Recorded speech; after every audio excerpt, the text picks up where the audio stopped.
Chair, just before we start, are there any members of the public who've actually been denied access? Can we possibly allow them to sit in this chamber? No. Yep.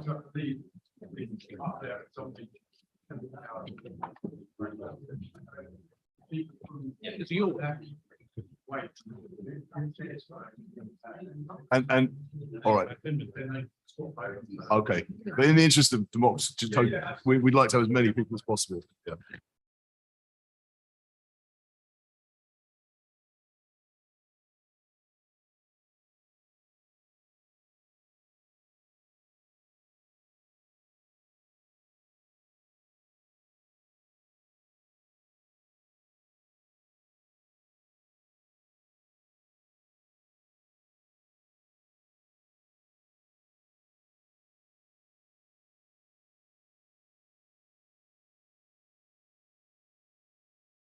Right. Right. Just we are live at the moment, so just making sure everyone knows that. I think there's some people going and coming into the gallery, so I'll wait for others to come in. I think, and just from down here, I believe that a lot of you from Cap the Towers up there. Is that correct? Because I just want to do from the Cap the Towers organisation. Is that correct up there? They're coming in. Right. Okay. Anyone from Twyford Abbey here to see the Twyford Abbey? All right. Okay. Oh, all right. Okay. No, they are real people. Greg, they are real people. I can assure you. So.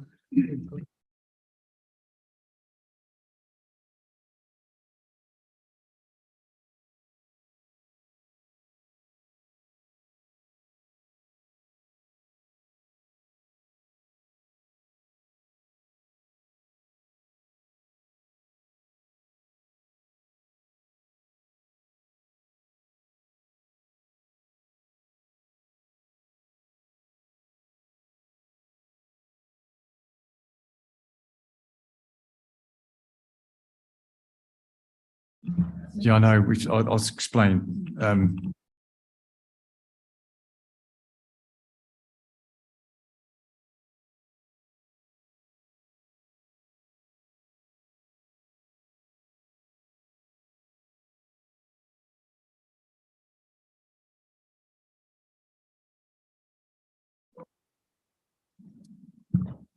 So just to explain, I am still waiting for the seats to be filled up there. So I'll start when we settle down up there.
So I'm going to give it till 5 past, and if we still haven't got the seats filled, I'll ask them to come in quite quietly up there, and we'll start, because I appreciate all of your evenings as well.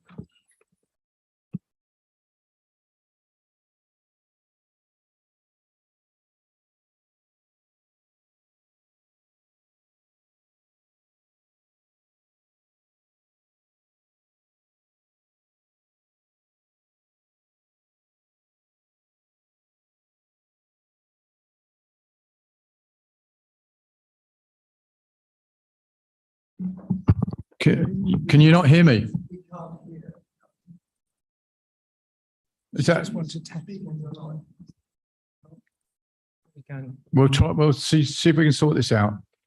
You can't hear me up there?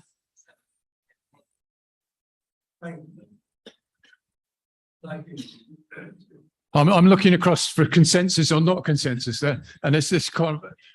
So, people at the back, can you hear me? You can. Okay. We'll see what we can do. If we can't do it, we'll have to bear with you, unfortunately. Sorry about that.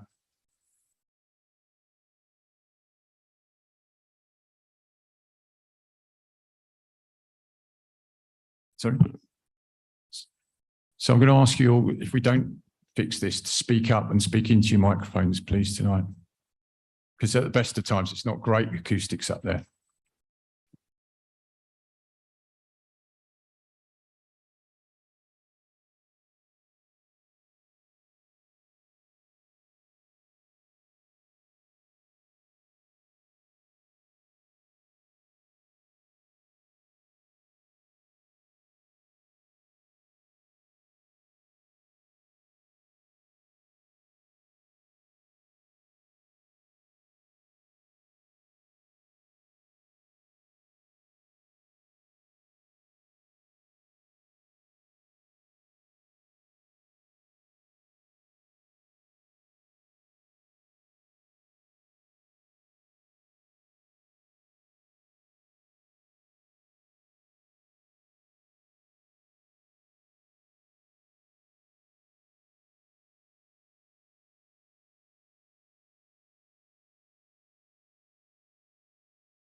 Okay, so just to update you that some of the speakers that are in the gallery have never worked or haven't worked for a long time, so we don't use them. But there are other speakers up there that should be adequate for hopefully everyone. Okay.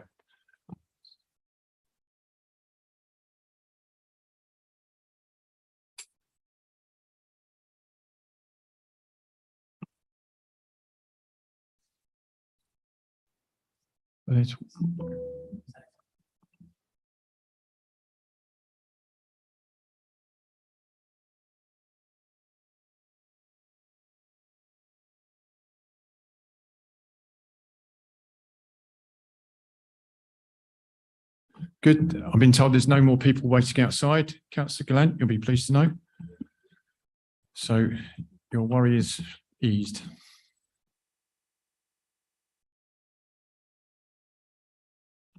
Okay. If everyone settles down up there, we'll start. In fact, I'll start anyway. Right. Okay. Welcome to the Planning Committee on Wednesday, 19th of October. Let me just point out to everyone, the committee are sitting in the seats in front of me. Speakers are sitting to my right. Ward councillors and officers are sitting to my left. And officers are sitting to my left up here and to my right. Okay. if you could keep the noise down up there, it'd be helpful. Okay, let me move on to the agenda. So, apologies for absence and substitutions. I think Councillor Gallant is substitution, Councillor Stafford, and we have,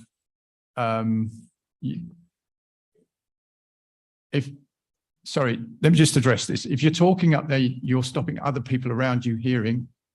We can hear fine down here, but it's you're upsetting your neighbours up there. That's what.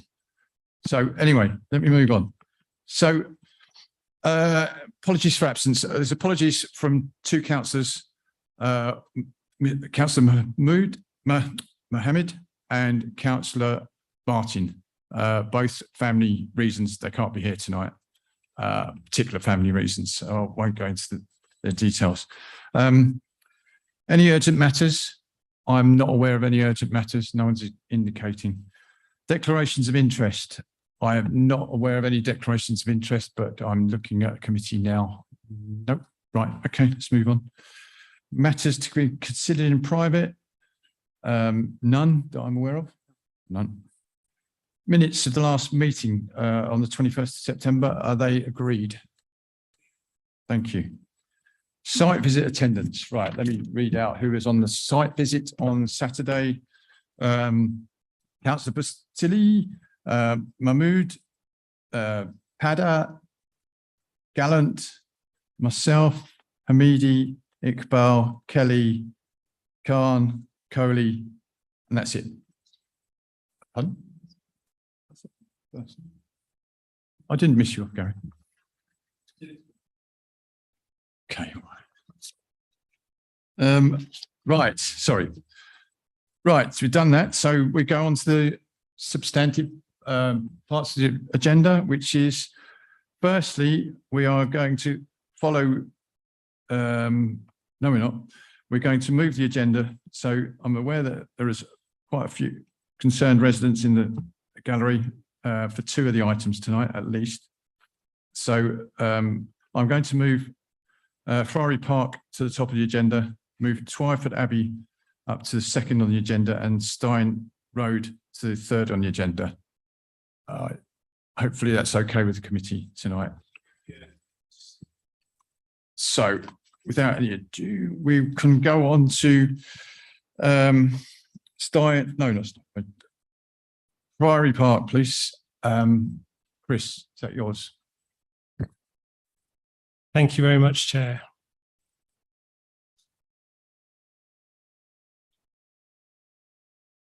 So the application before you tonight concerns the Friary Park estate in Acton.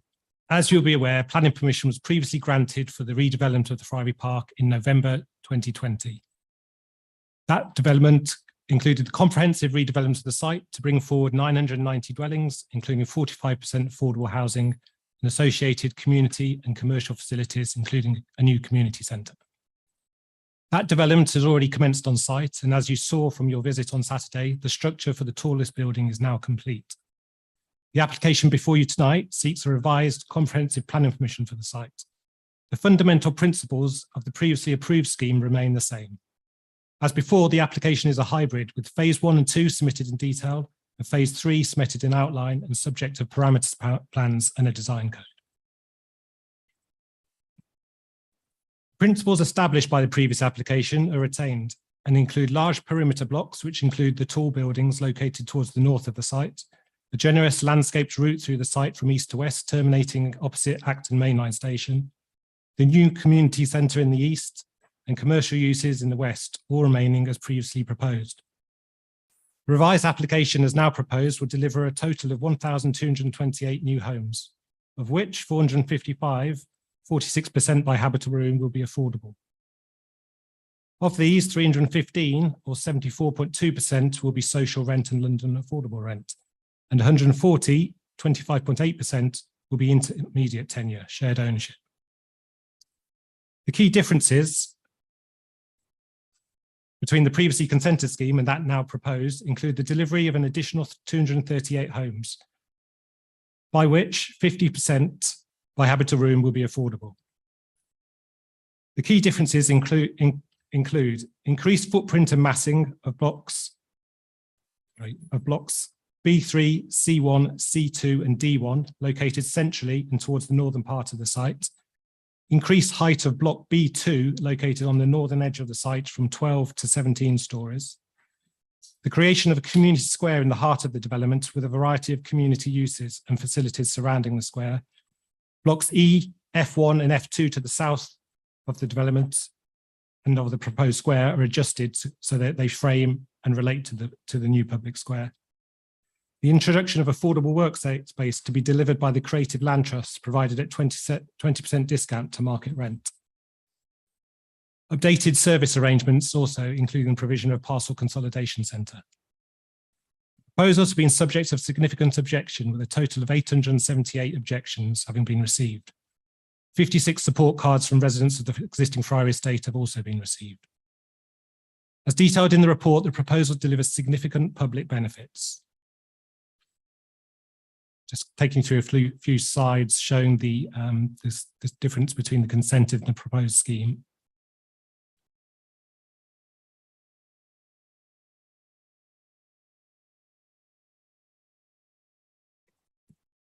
As I was saying, as detailed in the report, proposals deliver significant public benefits, including regeneration of this underutilised, sustainable and previously developed site, replacing existing poor quality homes. Significant increase in supply of new dwellings on this brownfield land, 46% affordable housing in a range of unit types, new accessible and adaptable affordable and market homes, new affordable workspace, new larger community centre, estimated creation of 544 jobs during the construction phase, and 148 new jobs once the development is completed. New training and apprenticeships in construction and training, significant new public realm and open space, and additional funding for improvement of off-site open space and play facilities. Improved public accessibility, including contributions toward pedestrian, cycle-friendly connections through the site and the wider area with improved safety and funding towards the improvement of local bus services and environmental enhancements. The proposals do result in some adverse impacts in respect of impact on townscape, additional impacts in terms of sunlight and daylight, further demand on services, and under provision of open space and play space. These impacts are, however, considered to be minor and are mitigated through a careful design of the buildings and through financial contribution to improve off-site facilities and to improve local services. Finally, as mentioned, the application is recommended for approval tonight, subject to the completion of a Section 106 agreement that includes a total financial contribution of just over 8 million, with contributions towards education, healthcare, bus service improvements, employment training, open space, play space, as well as securing the affordable housing and affordable workspace. Viability of the scheme has been extensively scrutinised by our own advisors and the GLA, and the proposed offer has been improved from when first submitted. It has been demonstrated to be the most that can be generated from the scheme at this current time. Section 106 secures early, mid and late stage reviews to capture improvements in the scheme's viability. Finally, before I finish, I draw members' attention to the briefing notes that includes some corrections and updates, details of further objections and support, and it proposes a number of additional planning conditions. In summary, taking account of the tilted balance and the development plan as a whole, the planning balance and the NPPF sustainability criteria, the proposals are recommended for approval with conditions subject to a Section 106 agreement and Stage 2 mayoral referral. Thank you very much, Chair. Thank you, Chris. Right, we have an objector and an applicant speaking. So the objector is attending virtually, I believe. Sean Fletcher. So they'll be showing a video today because he couldn't come. So oh, right. So, okay, we have a video pre-prepared from Sean Fletcher.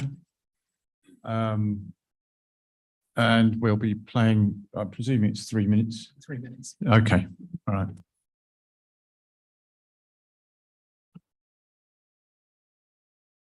Good evening, councillors. I have only 3 minutes to present you with 3 striking facts. My first fact is this. Peter Mason told us all last year, from now on, communities will be in the driving seat when it comes to regeneration. Well, the Acton community has clearly expressed its view about this latest planning application at Friary Park, which adds insult to injury by imposing even more development on an already overdeveloped site. Almost 900 people have responded to the public consultation and given solid planning reasons for rejecting this application. There was a desperate last-minute attempt to drum up support within the estate by Mount Anvil. But none of these comments relate to the application for a seventh tower. Have a read of them. They all refer to the 2019 application, which has already been passed. They're out of date. So were all the people of Acton about to be told that their views will be ignored? Councillors, your leader said communities are in the driving seat, not developers. That's your leader. Well, if Peter Mason was telling the truth, it logically follows that you must say no to the developers. Fact number 2, every big development like Friary Park has to have a certain amount of public open space, but the developer has crammed this small site with so many tall towers and bulky buildings that there is precious little space remaining. According to page 34 of the officer's report, there should be 43,000 square metres of open space. Yeah, and Mount Anvil's plan shows a meagre 9,000 square metres, not even a quarter of the space that is required. Even the case officer in his report admits on page 71 that this weighs against you being able to approve this application tonight. Ideas of using Friars Place Green or St Dunstan's Gardens, well, they're pipe dreams fraught with legal difficulties and requiring the agreement of residents, which will never be forthcoming. The fact is, there is no more room on this site for bigger buildings and higher populations. Well, that's been proposed in this application. Councillors, you have to stop this grotesque overdevelopment. And my third point, well, it's the most damning.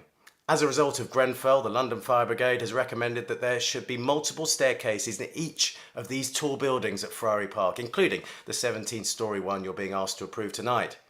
Now, here's the thing. The Fire Brigade's advice has been rejected by Ealing Council and the developers.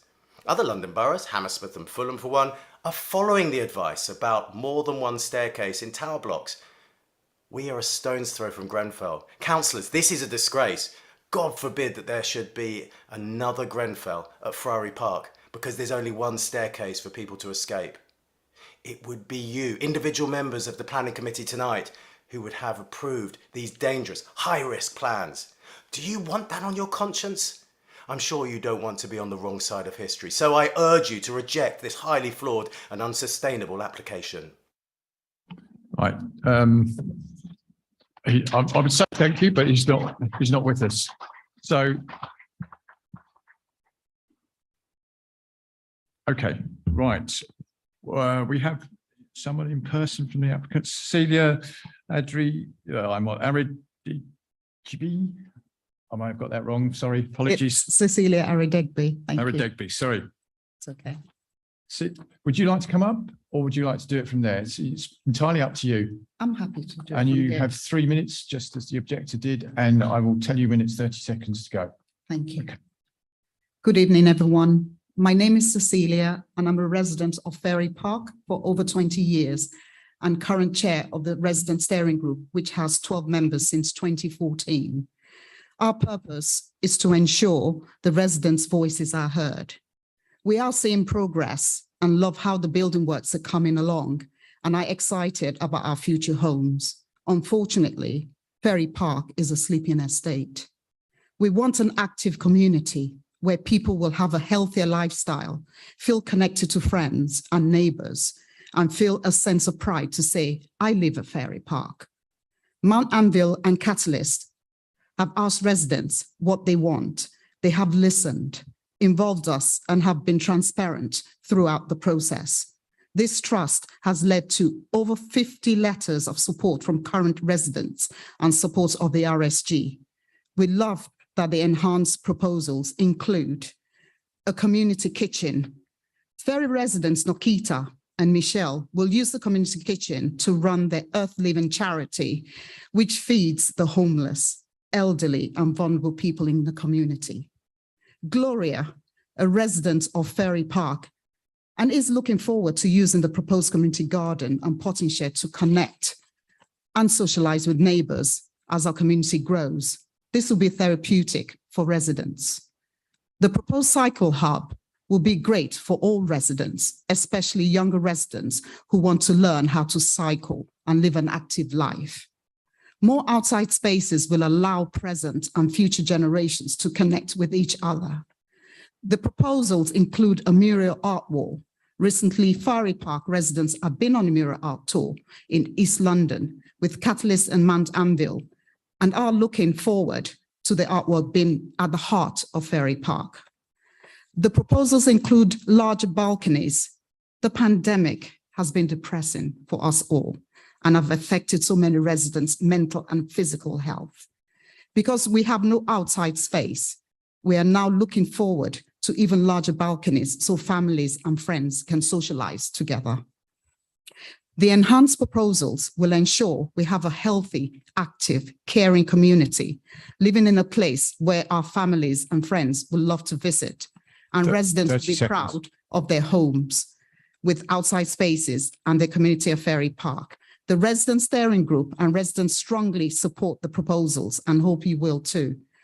We will be heartbroken if this doesn't get approved. Thank you for listening and your time. Have a good evening. Thank you, Cecilia. Thank Thank you. you for that. Right, okay. I have one of the ward councillors, Councillor Donnelly, who's got up to 5 minutes to speak. And I note the presence of your two ward colleagues as well tonight. Thank you, Chair, and thank you, well, to Sean by proxy, but also to Celia, who I think her words will have been heard around the chamber as well, because from my point of view, this application is an enormous lost opportunity. This isn't about, in the end, improvement of facilities. This is about an applicant seeking incrementally to make more money by putting more bricks in the ground. If you borrow to the bottom of the nearly 500 documents presented on the website, you will find an extraordinary attempt to present the existing granted permission as not being viable. Well, I mix with a lot of people in and around this council, and I don't know anybody in this organisation or around it who doesn't believe the current permitted development is viable. And if that development is not viable, I don't know what's been built for the last 18 months, because anybody who walks past can see the scale of the work that's been done already. And I presume that what's being built is the existing and not the applied for development. So I don't believe that we have a new application in order to create a better environment for the residents, even though, I mean, many residents I spoke to have said, actually, in design terms, this is probably a better application. But it doesn't get us away from the fact that it's a bigger application. It's a significantly bigger application on a site which only less than 2 years ago, we were debating whether the existing permission was too big.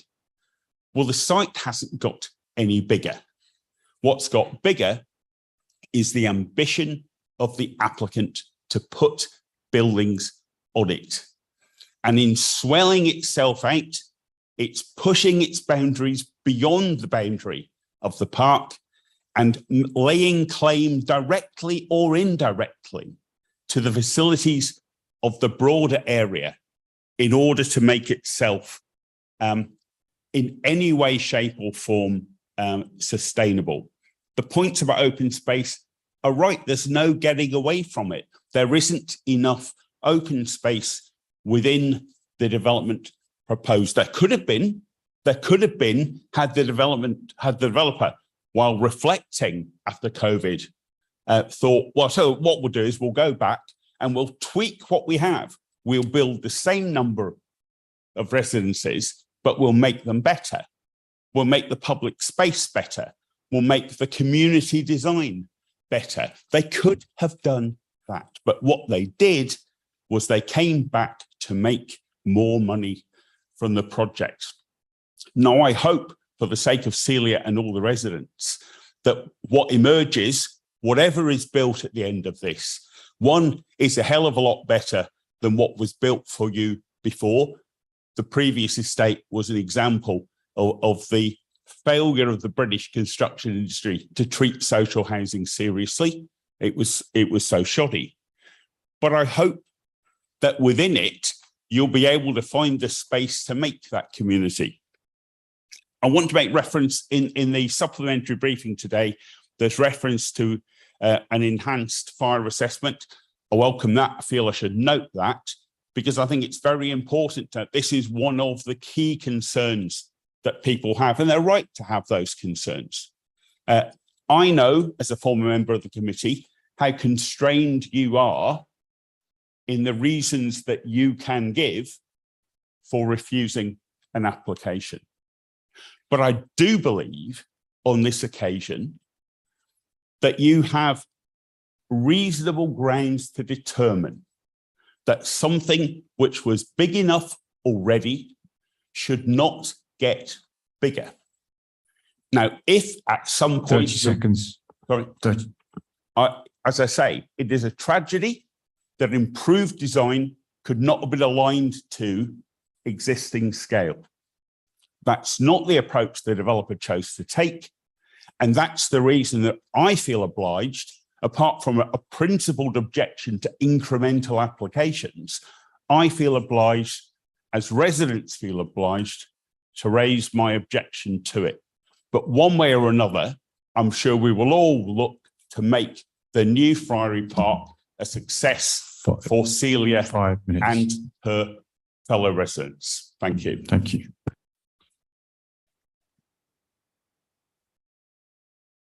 Right. Okay. Before I open up to questions, I'm going to ask the officer if you'd like to address any of the objectors' comments, both Councillor Donnelly and Sean Fletcher's. I'll address them through the further questions. Okay, right, okay. Right, okay, so I'm throwing it open to the committee. So I'll just remind you all that it's questions first, then debate afterwards. Please get your questions out in an order. I don't want to keep coming back, and please don't repeat someone else's questions. Thank you. So let's see, Councillor Coley, I'll take you first, and I'll make you keep your hands up, please. I just want to ask regarding the original application which was granted, obviously a viability study would have been done. And what did that viability study show before they came back with this increased volume? Thank you. Chris, I'll take them in bunches if that's okay. Right, Councillor Iqbal.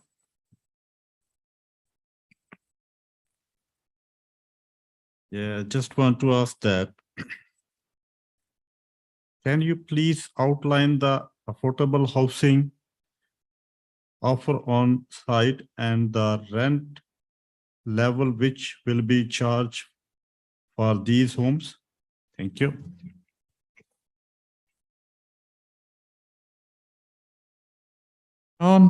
Sorry, Councillor Khan. Thank you, Chair. Could you please outline the community floor space and affordable workspace on this site, please? And the second question is, could you please confirm that electricity and the water supply will be adequately available on this site for the development?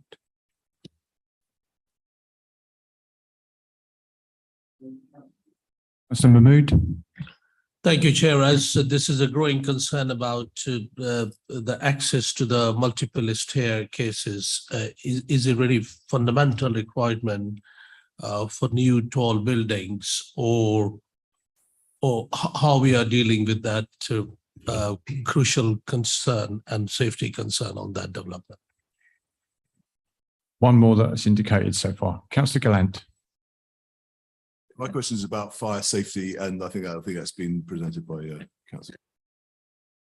So, Chris, I don't see any indications of any other further questions. Could you trot through those, please? Sure. Okay, so just starting off with the first one, so relating to viability of the initial scheme. So you're quite right, viability was tested with the original scheme. At that point, I think it was 46% affordable housing was secured. So in that respect, it was considered to be viable. It was considered to generate 46% affordable housing. Does that answer your question? My point was an attempt was made to present the scheme as having become unviable. I don't believe that was the case, is the case, or would become the case.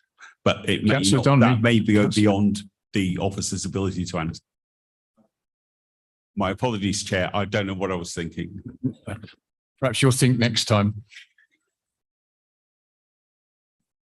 Right, okay. Just let me be clear, this is time for the committee, not time for anyone else in the room to discuss this and the officers to respond. Just being clear. Now you can think. Right, Councillor Coley, sorry. Come. Is this in response to the yes. answer? My question was basically targeted towards, was the original planning which was consented, was it viable in terms of profitability? Yes, Councillor, it was. Okay, Councillor, so outline affordable housing and rent levels. Okay, so the affordable housing that's good in respect to this scheme is 46% by habitable room. So that's 455 dwellings. Of those 455 dwellings, as I said in my report, there's in my speech, there's 315 are to be social rent or London affordable rent, and then 140 will be intermediate tenure. And then in terms of the rental levels, was the question asked. So for the social rent for a 1-bed, the rent is £121.43. 2-bed is £136.83, and a 3-bed is £154.72. And for a 4-bed, the rent is £178.10. I think that answers that question. Next question was the amount of community floor space and affordable workspace. So just bear with me one moment. So there's a community centre proposed on the site. It replaces the existing one, and that's got a floor area of 440 square metres, which is a uplift of almost double what it is at the moment. In addition to that, an enhancement of this scheme is a variety of community spaces in the central square. And in those spaces, there's 342 square metres of additional space. And that, as the lady mentioned, it includes a community kitchen, some variety other indoor spaces for the community. I think that answers that question. Oh, sorry, affordable workspace was the other point. So affordable workspace, again, that's an addition in this scheme, and is 448 square metres of affordable workspace, which is going to be offered at 20% discount to market rents. And that's going to be run by the Creative Trust. I think that's right, Creative Trust. Okay, so the next question, I believe, was about water supply and electricity supply. So water supply, Thames Water confirmed that a new bulk connection was required, and that has been installed in January this year to serve the development, and that is sufficient to serve both the approved and the proposed development subject of tonight's discussions. In terms of electricity supply, the applicant and also the electricity supplier have confirmed that sufficient electricity supply has been secured and to serve both the existing development and the proposed development subject of tonight's discussion. And then the final comment was relating to fire safety, and that was raised by the objector as well. So just to outline that, so the development has been designed in accordance with the latest regulations and is consistent with the requirements of London Plan Policies D5B and D12. The fire safety strategy presented has been reviewed by an appointed approved inspector, with a further peer review undertaken by a further improved inspector, who have confirmed that the strategy is compliant with the relevant fire safety legislation. Plans and particulars were submitted to Building Control Authority, who, prior to making any approvals in relation to fire safety, consulted with the fire authority. and the provision of a second stair core is not a requirement of the currently adopted legislation that the scheme has been designed to comply with. So I hope that answers the fire safety point. Thanks, Chair. Okay, I've got one, I know more than one more question. I've got Councillor Kelly, Councillor Hamidi, Councillor Brett. You indicating anyone else? No, that's it. Okay, so Kelly, Hamidi, Brett, please, in that order. Thank you for your answers so far, Mr. Morby. When we have these consent for further developments, it's important to me to extrapolate the figure before and the figure now. So perhaps you could do that for the Section 106 contribution, and how that's being used for healthcare in the area and for community space. Councillor Hamidi. Thank you, Chair. The 140 car parking spaces, is this additional car parking spaces to the original plan? And also, will there be any electric vehicle charge points on site? Councillor Brett. Thank you. So I was just looking at the table around the kind of proposed development versus the difference of the new application. Just on the social rent homes, it's saying that there's 237 and there's no difference. But then when you look at the square meter for that, it looks like it goes down by quite a significant number. So I just wanted to clarify, does that mean although the social rented homes aren't changing in number, they are getting smaller in the new proposal? And then also when it's looking at the amenity and open space, again, some community amenity seems to have gone up in the new proposal, but the children's play space has been sacrificed or partly sacrificed because of that. So just wanted to get some clarity around those figures, please. Okay, and lastly from me, just about the community centre, just to make sure that the community centre isn't lost during the build, and there's always community provision during the phase of the building.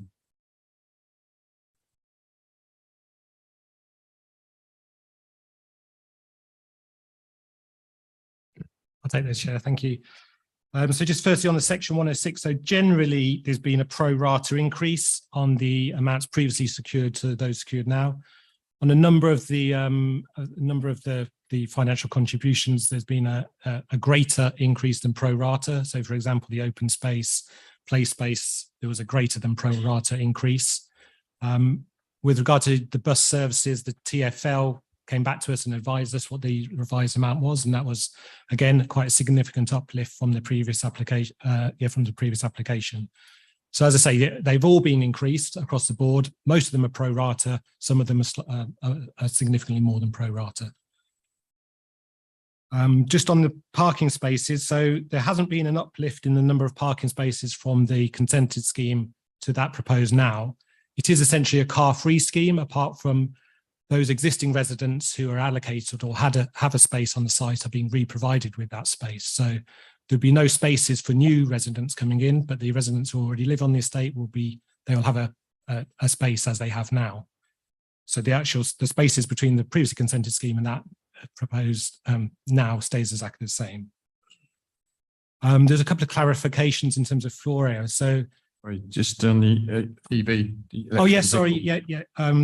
Yes, there will be all spaces. Well, there'll be 20% spaces with EV facilities, and then all other spaces will have passive provision. Sorry, where are we now? Oh, so yeah, there's some clarifications on some space differences between that previously proposed and that proposed now. So on social rent, as you noted, there is a small reduction in floor area, which relates to a reduction in the size of some of the units. So less, for example, less 2 bedrooms, more 1 bedrooms. It's only a slight difference there. The original approval is 24,800 square meters, and the proposed is 23,197 square meters of social rent. So as I say, it's just a small reduction. but the number of units stays exactly the same. The other query on areas, sorry, was it communal amenity space? Open space and Open children's space, space. yeah. So across the board is an uplift of space on all those. So private amenity space increases to 10,286 square meters from 7,000. So private amenity space is balconies essentially, and private terraces that only the residents have, only the resident of that particular flat has access to. Then got communal amenity space, which is the general sort of semi-private space, which the residents would have access to, but it wouldn't be public. So that goes from 5,700 square meters to 7,000 square meters. So again, an uplift. And then the public open space, again, is an uplift that goes from 6,166 square meters to 9,585 square meters. Thank you, Chair. Oh, sorry, I forgot your question. Community, Yes. Community centre. So yes, there's a re-provision and that comes in the latter stage, but during the construction phase, so the existing community centre is there at the moment and open and available. A temporary community centre is going to be provided in the first phase, which is under construction now, which will be open by the time the main one gets demolished, and then that'll be there until the new one's created. So yes, there'll always be a community centre on the site. Councillor Brett, is this about your question? Yeah, sorry, yeah, it's about my question, sorry. It was actually more around the fact that the children's play space, which has gone down, come at the sacrifice of other amenities going up. That's just the clarity on that. And also, if the social housing has changed so square footage has changed, but the units haven't, and they've gone from, say, a 2-bedroom to a 1-bedroom, does that fit in with the levels of people that we need that need housing on our housing list? So just on the play space, yes, you're right. There is a slight reduction in the amount of play space, but as I've referred to earlier, there's uplift on the other types of amenity and open space. So with regard to affordable housing in general, it very much meets what the need is for. There is an increase in the larger 3-bedroom units over the previous scheme. So the proposed affordable housing offer very much meets the needs of the borough. Okay, right. I don't see any more. Oh, I do. I beg your pardon. I don't remember the section 106 numbers being said, but Right, okay, let's Yeah. come back to that. Yeah. Yeah, okay.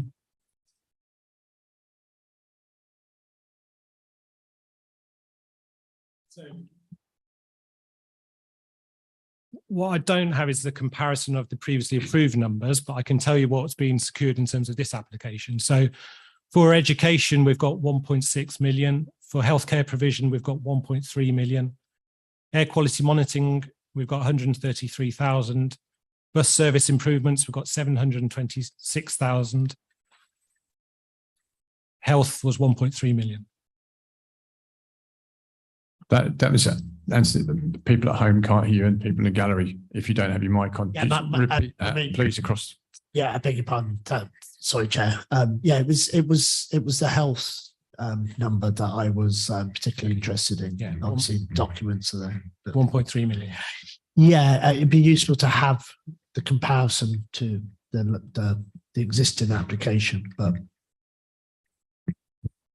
I believe that if you look on page 8, it does list the heads of terms, and it does give you the proposed contributions in one column and the previously agreed contributions.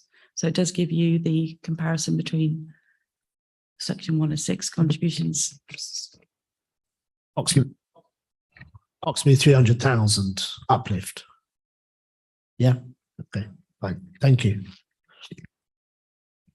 Yeah, so the section 106 is proposed contributions amount to 8 million and 400, yeah, sorry, 8,044,000 versus 5.7 million in the consent scheme. Okay, right. That's questions finished. And Councillor Kelly. This will be the last question. Well, I didn't get a definitive answer on the fire brigade allegations, you know, that it is the fire brigade and not for it. I mean, it's compliant, but I mean,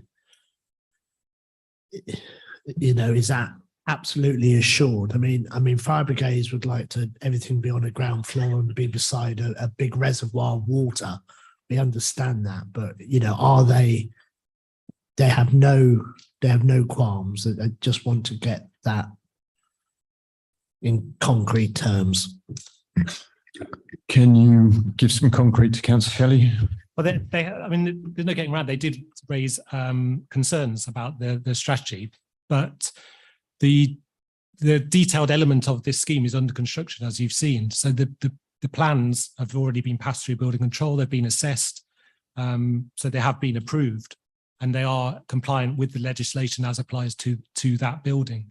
I mean, the later stages are submitted in outline, so we don't have the detailed floor plans of those buildings at this stage. They'll come back for reserve matters at a later stage, and obviously then they'll have to comply with the relevant legislation at the time they're submitted.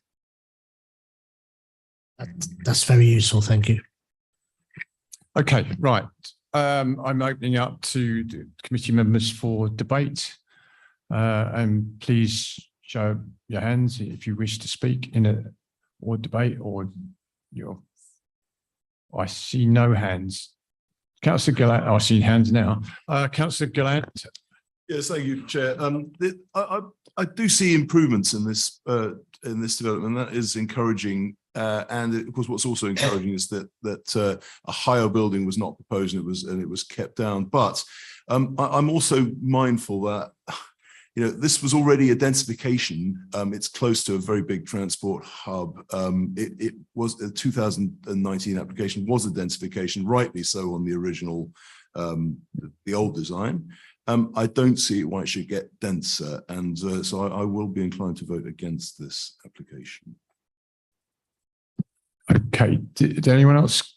Councillor, actually, it was Councillor Khalmers before you, actually, Councillor Brett. And thank you, Chair. On the basis of MEND's discussion and data available and the information provided by the officer, I'm minded to support this application. Councillor Brett. Thank you. There are some pros and cons to this, kind of additional planning. And as a planning committee, it does get a bit tiresome with developers coming back time and time again with, additional floors and additional units, etc. Having heard all of the debate, having read the documents, actually having listened to the resident representative, it's Cecilia, is it? Yeah. And what that's bringing to her and her community, and the fact that they have been engaged all the way through the process and have put their views forward. And at the end of the day, they will be the people that will be moving into that place. I'm inclined to support this, based actually mainly not in favour of the developers, in favour of the residents that have actually come here tonight who are going to live there, and say that they do support this. If they had come and said the opposite, then I might have a different view. Thank you. Councillor Mahmood. Thank you, Chair. I echo what Councillor Brett said on that about this application. I know it is some compromising between the density and other disadvantage, but by listening to Celia and the residents behind her, and by looking at the affordable home contribution, 235 new affordable home, roughly 50% in the new development and 46% affordable home overall Looking at the GLA is supporting, looking at the Thames Water, have no problem with that. Looking for the energy companies have got no problem with that. And by looking at the new affordable workplace, which is amazing, which is very, very helpful for the new businesses and bringing prosperity in the borough, 440 square meter, which is 20% discounted rate, discounted rent from market. By looking all these advantage, I minded to support that application. Okay, I don't see any further hands. I'm hesitating because every time I say that, someone puts their hand up, and there we go. Councillor Kelly. Yeah, I mean, I'm new to the committee, and I always sort of think it's an advantage to have been on the committee when the original application went in. But, you know, I like to look at the whole thing in the round and the community, the neighbourhood, its location. And this is something I'll probably talk about when we come to debate for the other applications. But across the road is North Acton Station. Friary Park is sort of hived away. It hasn't really been opened up. And I can see what's been built there has made that start to happen. It's almost like a bookend to North Acton Station area, which is called Park Royal, but really this is North Acton. It's close to the Elizabeth line, and I can see real progress with what's there now, and just so much better and nicer than the original Friary Park estate, which was, you know, dated very quickly. So, and this is an uplift of it all. But, you know, every time a multi-story block goes up, fire brigade stories get thrown at you. You see it in the media.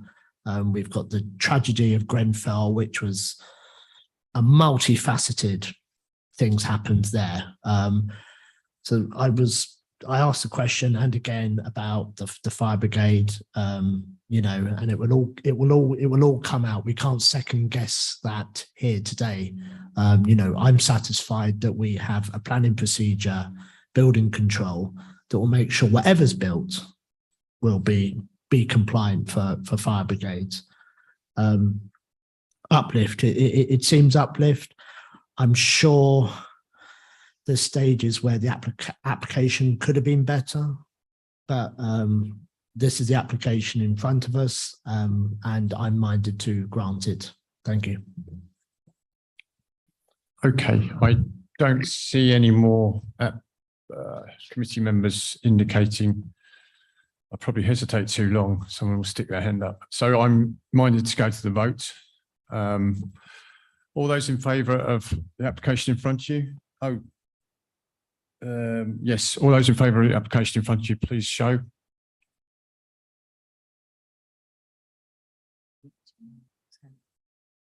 All those against? Just for clarity, any abstentions?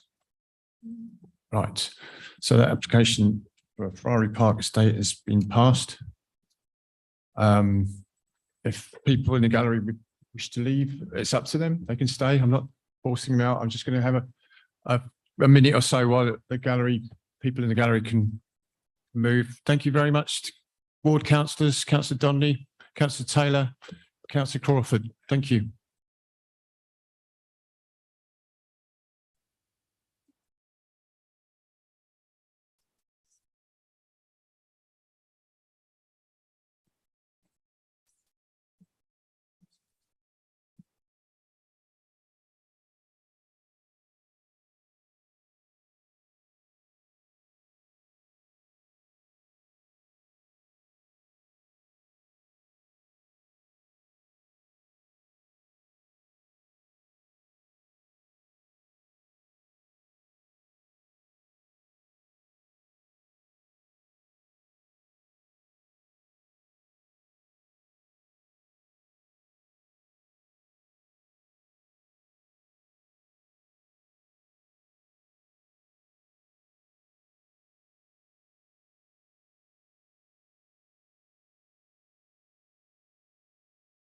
So some councillors haven't got their name tags. If they want to rescue them from the front, that would be appreciated.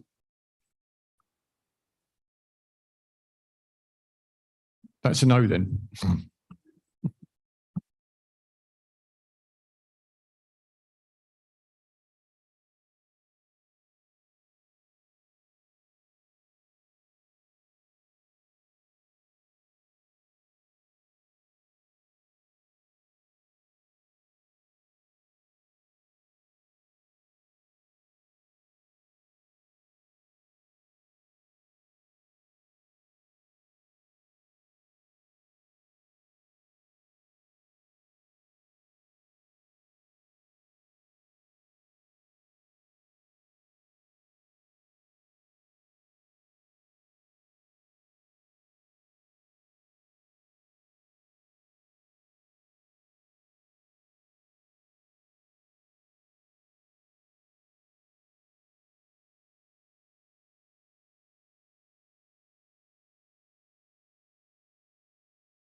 I didn't know you'd gone, Anthony, so lucky someone told me. I think it was Councillor Stafford, actually.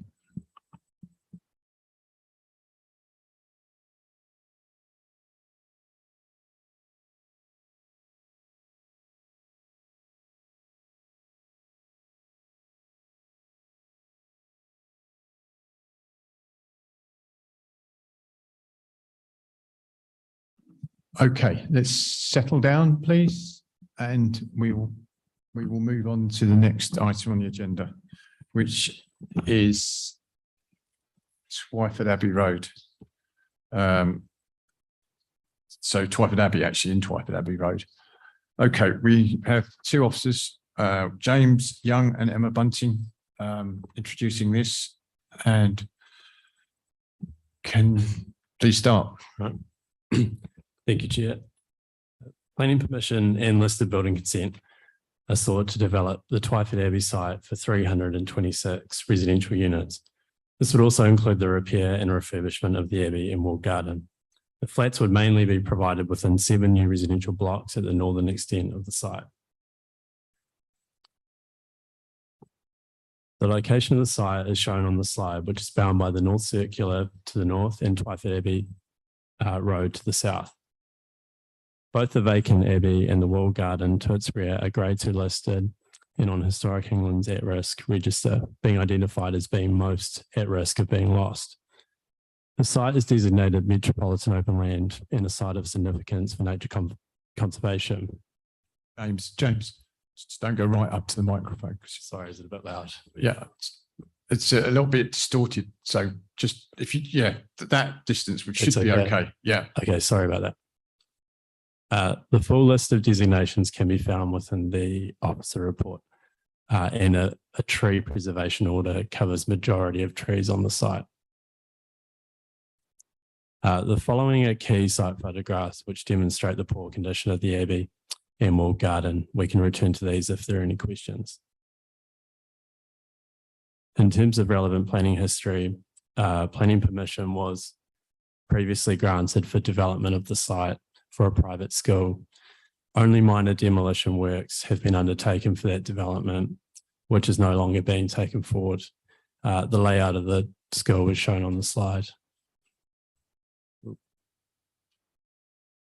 the proposed development, the new blocks would mostly be 5 stories in height and one would be 6 stories. More information on the design is provided on later slides. The Abbey would be converted into 30 units and a terrace of dwellings, and 2 gatehouses towards the western entrance would provide another 10 units. There would also be a comprehensive landscaping scheme across the entire site, including grow gardens and the walled garden.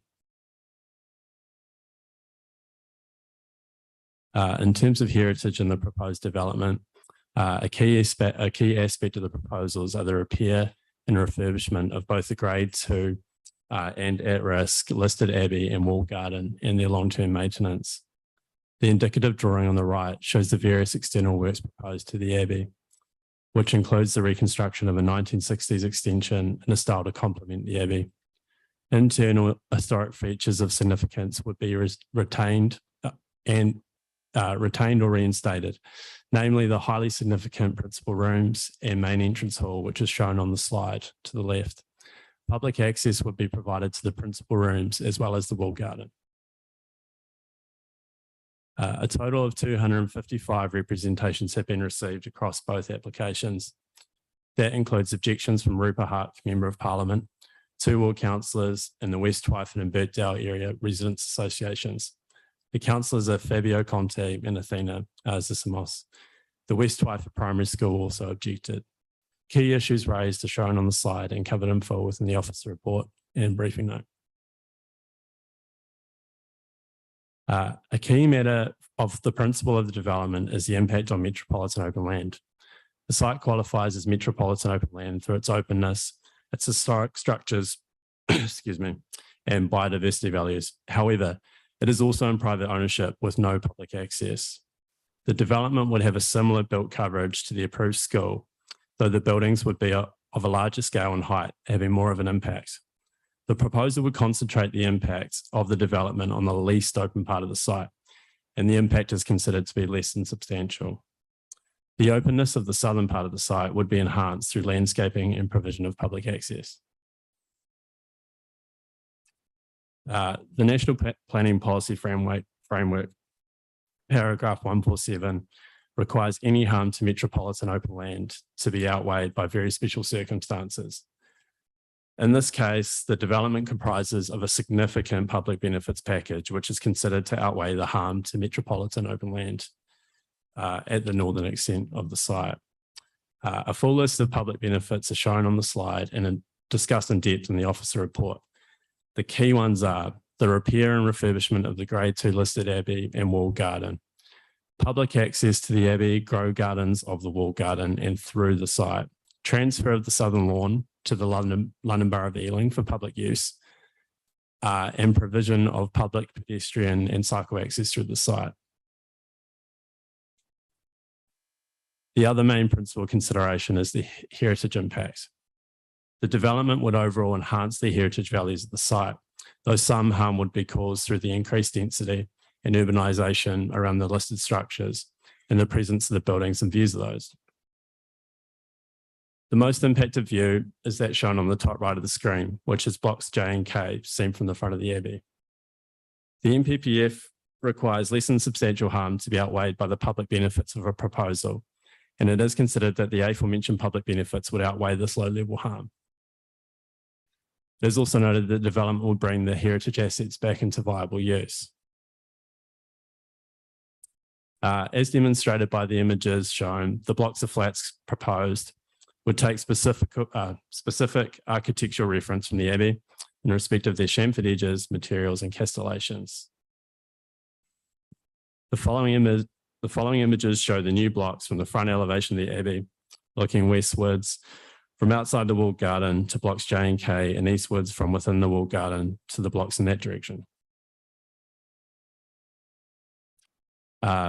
These images from 1 to 4 show the terraces proposed, the Abbey from the eastern access and closest block on that side, the old workshop to the rear of the Abbey, that would be a single residential unit, and another view of the Abbey looking north.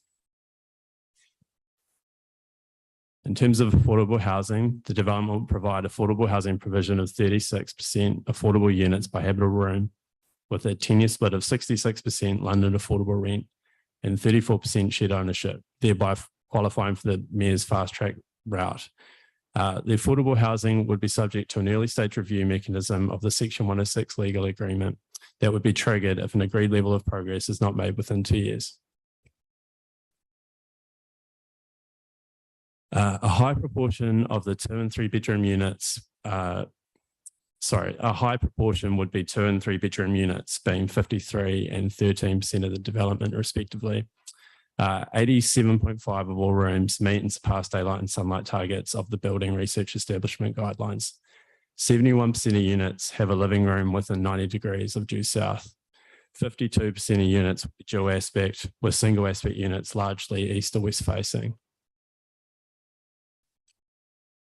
The closest proposed blocks to nearby residential properties are shown on the slide. As shown, the new blocks are approximately 40 metres in distance from the dwellings of both Brentmead Gardens and Ivea Avenue at their closest. The two-storey terrace is approximately 27 metres from the nearest dwellings of Brentmead Gardens. Owing to their distance from the buildings from neighbouring properties, the daylight sunlight analysis submitted for the application shows that the impact on nearby properties is very limited. The proposal comprises of a comprehensive landscaping scheme that would enhance the setting of the Abbey from the south lawn and include children's play areas, a wildflower meadow, grow gardens, a community orchard, and a rain garden.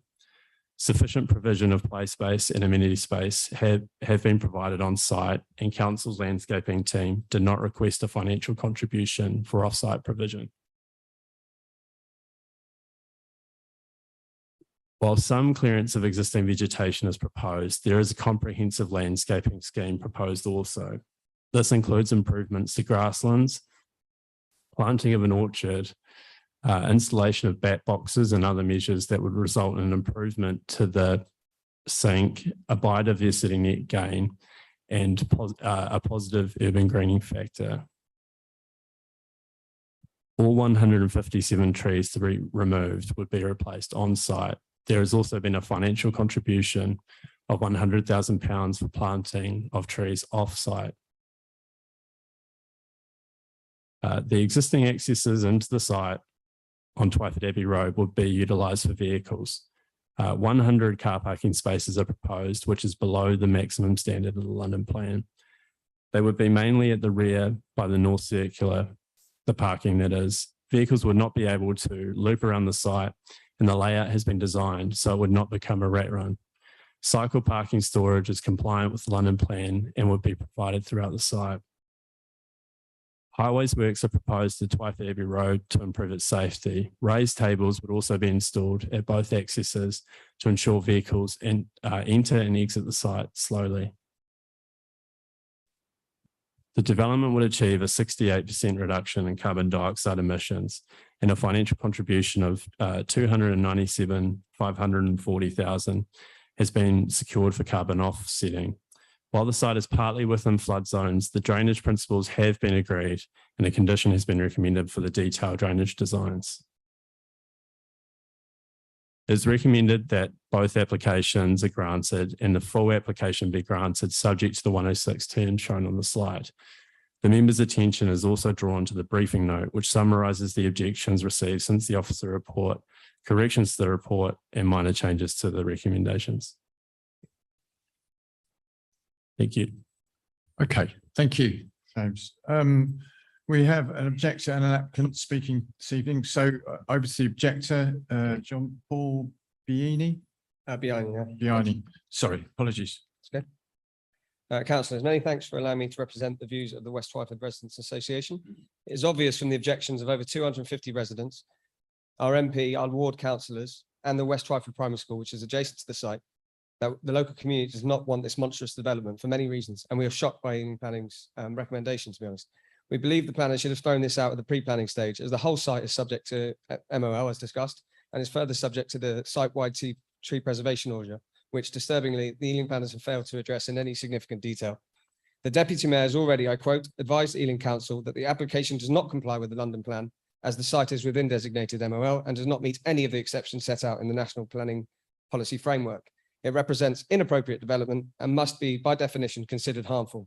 Any claim by the developers of future increased urban greening and biodiversity must be dismissed immediately by the fact that the existing site's natural green space will be reduced by approximately 1/4, and the applicant's plans to remove 157 mature trees and destroy 7 acres of cohesive protected woodland to make way for those luxury townhouses, incidentally. The Environment Act and the London Plan Policy G6 dictate that any development needs to have a net gain on biodiversity to be compliant, and Policy G7 states that London woodlands must be protected. The Council's own commitment to, in its climate and ecological emergency strategy, through its nature objective, says to maintain and increase tree canopy cover. The Council's core strategy, chapter 5, explicitly states that building much needed housing and other development will not mean building on green space. Air pollution in West Twyford is already at dangerously high levels, and the detailed air quality report within the application states that the development has been assessed to exceed air quality neutral. Ealing has committed to enforcing air quality neutral policy. Therefore, by its own admission, the application should be rejected. The reduction in air quality would also breach the London Plan Policy SI1. Another glaring admission from the planner's report are the concerns of the West Twyford Primary School, and they have asked me to read this statement on their behalf. The governors, headmaster and parents are deeply concerned about pollution, noise and safety. The education, health and safety of over 400 children is being put at risk. The exit road just centimetres from the school gates is of serious concern as it poses an imminent and unacceptable danger to families on their way to and from school each day. Currently, 38% of the school is classified as disadvantaged. West Twyford and its surrounding greenery provide a calm and peaceful safe haven for our children. A new road running alongside the adjoining playing fields will have a severe effect on the already high levels of air pollution. Children will be playing and studying near exhaust fumes. Increased traffic noise levels will cause a 30 distraction. seconds. Thank you. Increased traffic and noise levels will cause distraction, disturb learning, and have a material impact on stress and mental health. Clean air and a safe and calm learning environment should be a child's basic right. It's the last green space in West Twyford, and the irony of us discussing this under a tree on the coat of arms is not lost on me. Please reject this application. Thank you.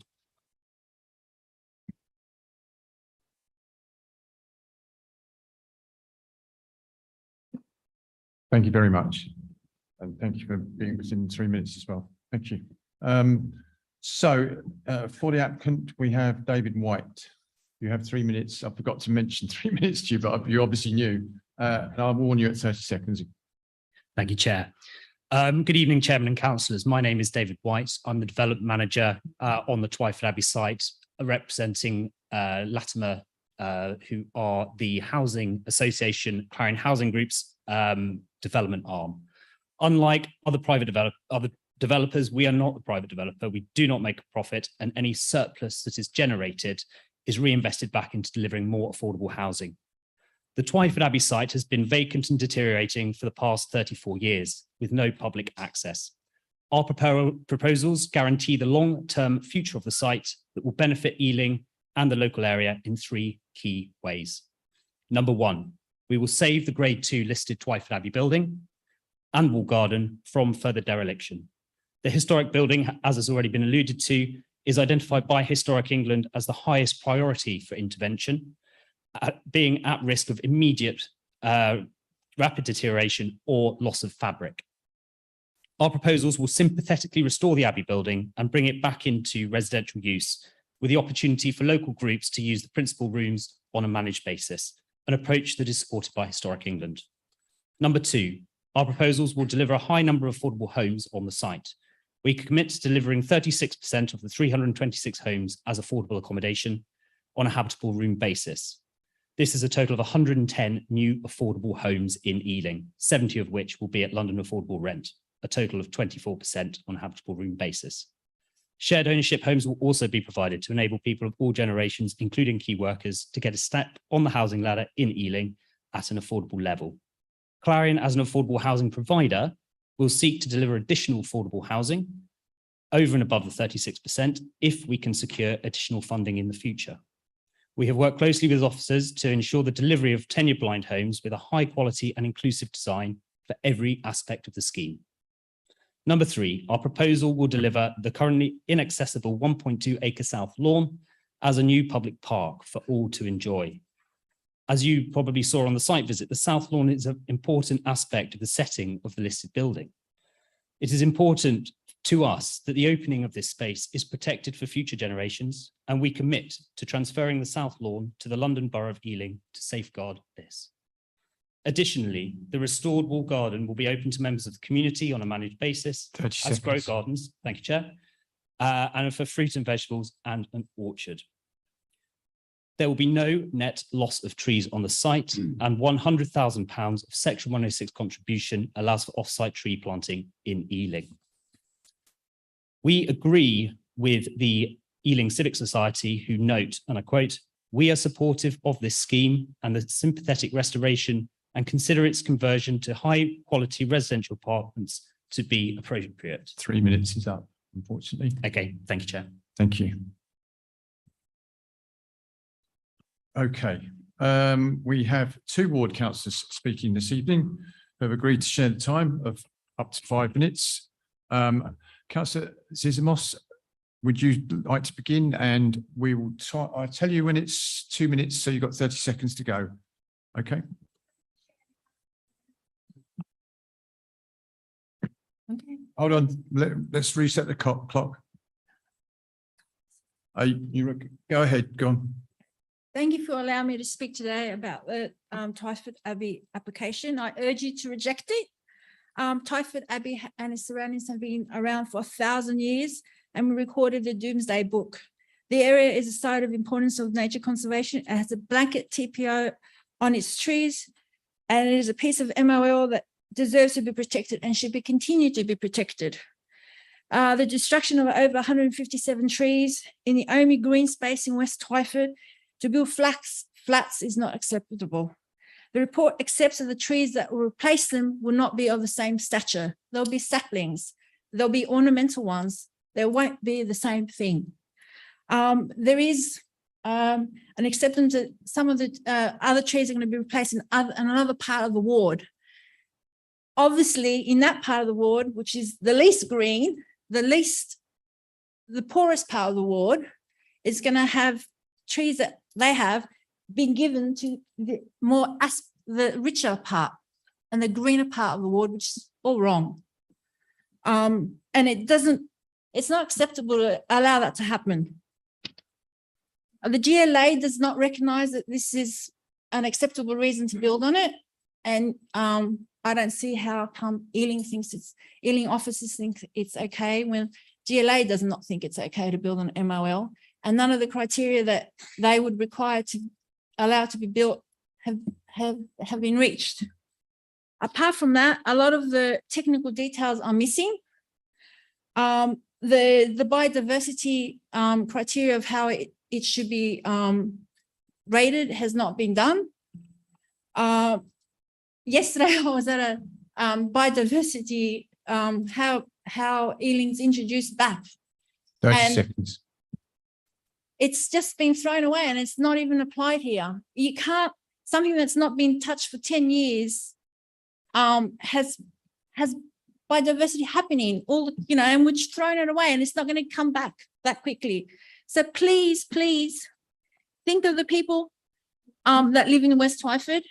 Think of our futures and reject this, and think that it's only 36% is affordable housing. Thank you very much.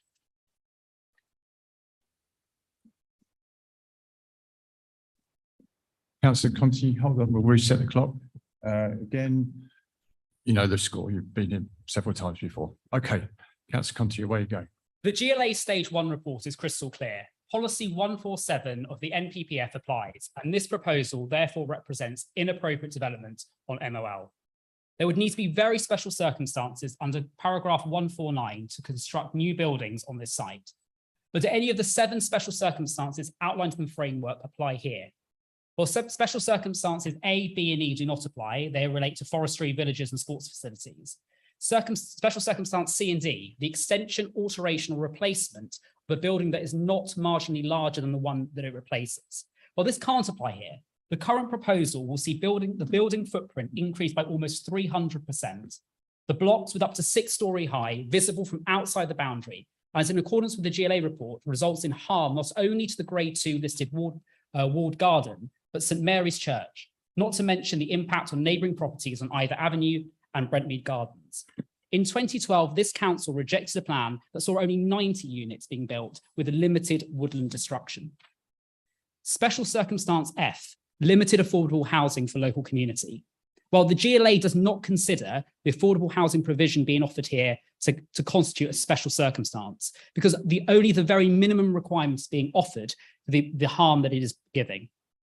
Not only this, but the officer report states that because data isn't available from the London Planning Data Hub on deliverable supply, that the balance tips in its favour. However, on the 28th of September, the head of change and delivery at the GLA said that this data is now available. So why has this development not been reappraised, given that this data is now accessible? And the final special circumstance, G, limited infilling or partial or complete redevelopment of previously developed land. Yes, prior approval had been granted for a school.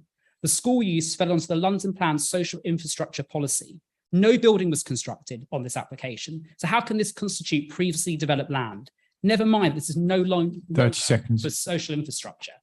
So how has this application got this far? This application walks all over the protections outlined in this policy. Not only national, but it also rips through the heart of the council's commitments to regrowing, rewilding, and protecting green spaces in our borough. The applicant has attempted to circumvent the need for a full environmental impact assessment. It's not included an air quality and dust management plan to address the emissions during construction, which we've heard about the concerns from the school already. So for these reasons, and those already expressed by others tonight, I urge the committee to roundly reject this completely inappropriate development.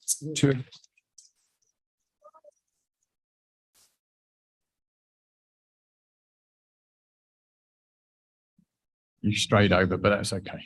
Thank you. All right. Okay, let's open it up to, unless anyone wants to come back on anything, let's open it up to the committee for questions. So, right, okay, I saw Councillor Kelly first.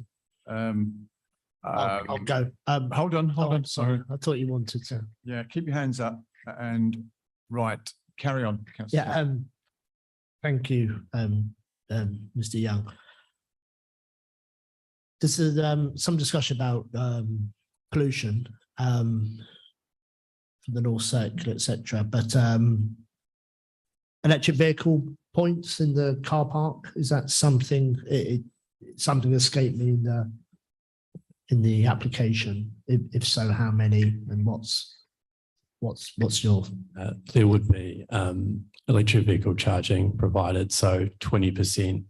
Which is in accordance with the London Plan, and then there'll be 80% passive provision as well, so it can eventually be upgraded to all be electric.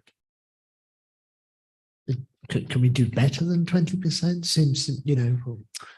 I think it's offered in relation to demands. That's where the 20% comes from. Obviously, in the future, there'll be more demand for electric charging, so it will be adaptable and they can increase the amount when there are more electric cars. Okay, Councillor Padder, I saw you next. Thank you, Chair. Yeah, I have I had three questions, but Councillor Kelly had asked one of them.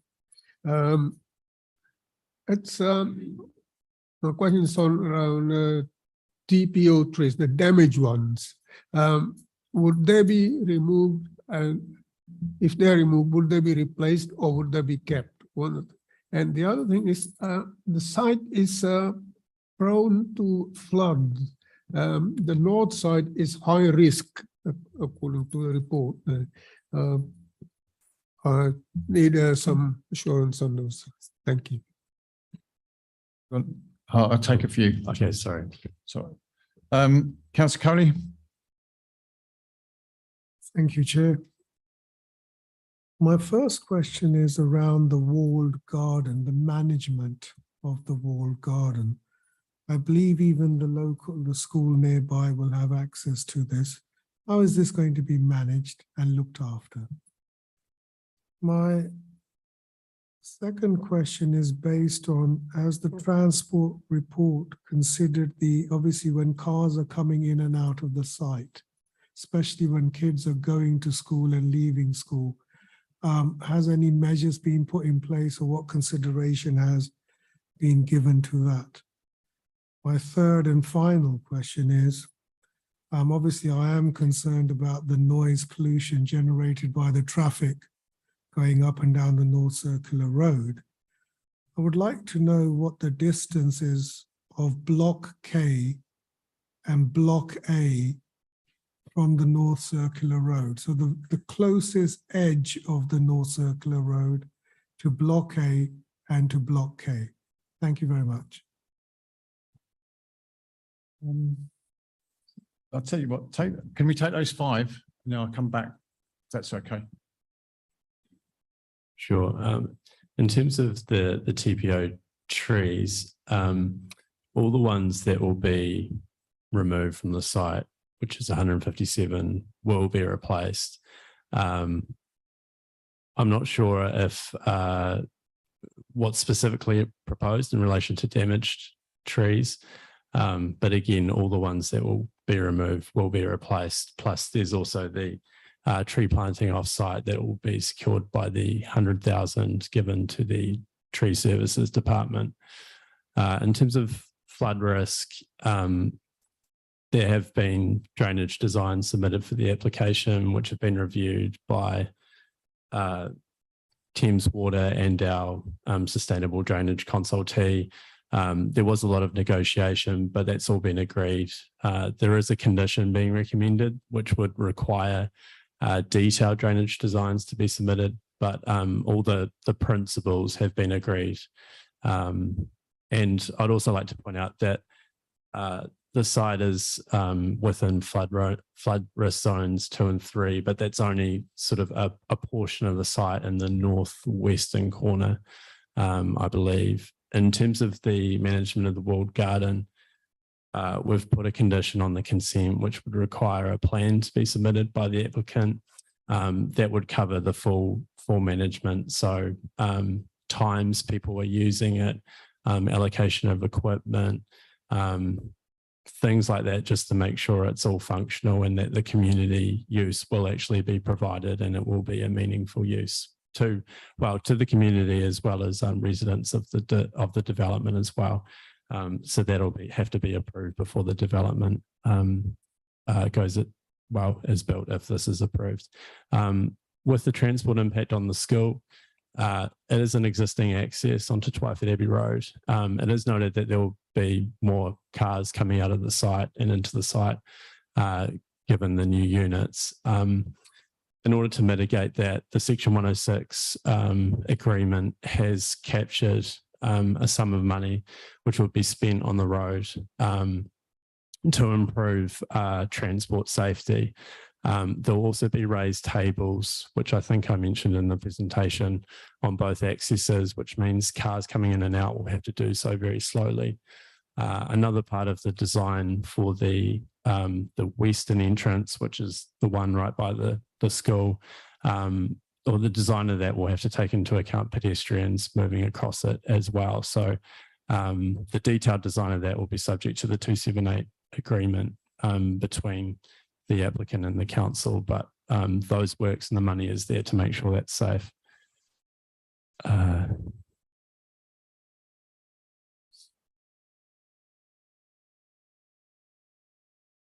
And I think the last question was the distance of blocks.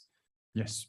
K and A away from the North Circular. So they're 22 meters. Sorry, block A is 50 and 43 meters away or between that distance, those two distances. And the other one is between 28 and 31 meters away from the North Circular. Okay, right. Let's go on. Councillor Brett, then Councillor Mahmood, Councillor Busuttil and Councillor Gallant. In that order. Thank you.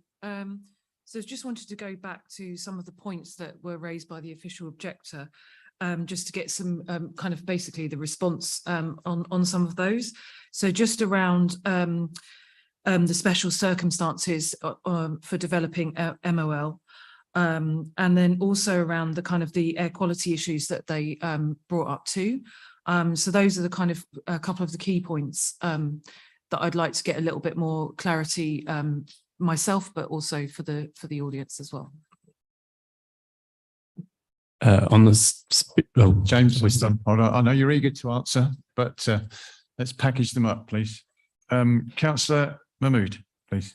Thank you, Chair. My first question has already been asked by Councillor Colley, because the very close entrance to the school entrance and the entrance of this proposed development. So that was my first point. You answered that. And second is, in terms of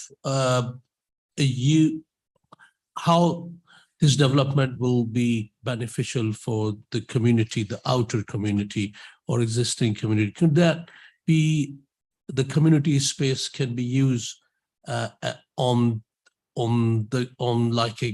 like a community use basis for external community? That I just wanted to know. Okay. this. Right, Councillor Busuttil. Yeah, thank you, Chair.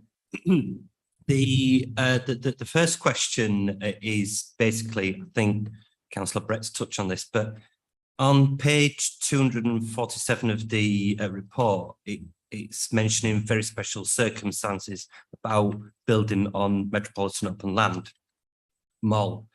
But if you have a look at the page I've just mentioned, it says that the GLA mentions that it doesn't meet this. So can you clarify that for us, please?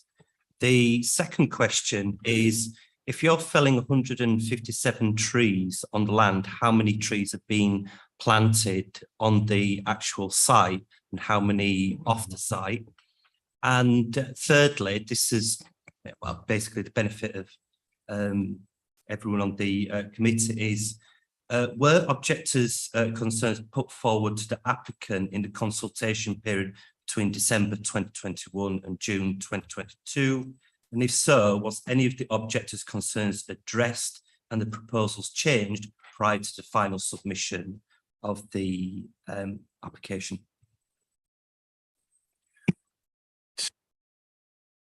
I thought I heard the officer say that all the trees would be removed would be replaced, but I'll obviously let James come in and more off-site. So,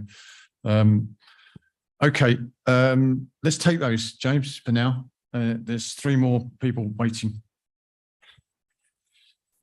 For clarification on the very special circumstances, in terms of the policy assessment around that, the proposal will have obviously some harm to the openness of MOL, and by definition it is inappropriate development. But the policy test is whether that harm is outweighed by the very special circumstances. In this case, the harm is concentrated around the northern part of the site, which is right by the North Circular.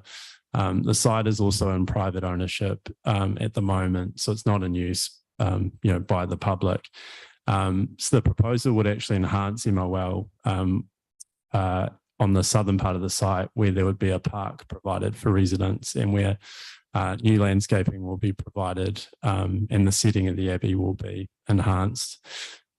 So with that, and as well as all the public benefits we've mentioned, such as the restorations and the provision of the walled garden, public access to the significant principal rooms of the Abbey, with all that taken together, it is recommended that the very special circumstances do apply, and that outweighs the harm to the openness of the northern part of the site.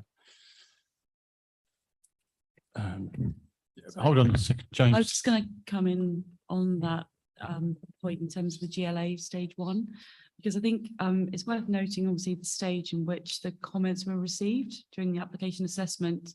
Obviously, they were received quite early on, and obviously the package of benefits or clarifications have been made with the applicant.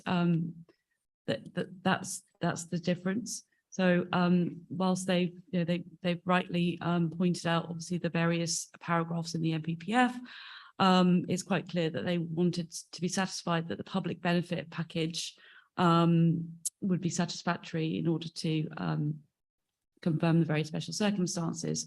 And that's what has obviously occurred during the assessment of the application.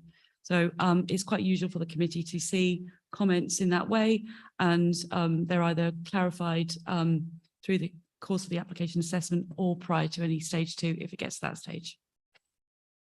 Okay, just before we move on, I just wonder if you could silence your phones, please. And anyone down here that's got their phones non-silent. Thank you. I checked mine just before I said that, actually. James, carry on. The second question was on air quality and how those issues have been addressed. So our pollution technical department have reviewed the air quality technical report submitted with the application, and after some negotiation, they have accepted the development, subject to a full suite of conditions. James, hold on a second. Can you please refrain from shouting out what I see is quite libelous accusations from the gallery. You're allowed in to listen, but you're not allowed to be part of the debate. And please refrain from shouting out things like that. I heard that, and I don't know if other people in the committee. Does your cause no service by doing things like that?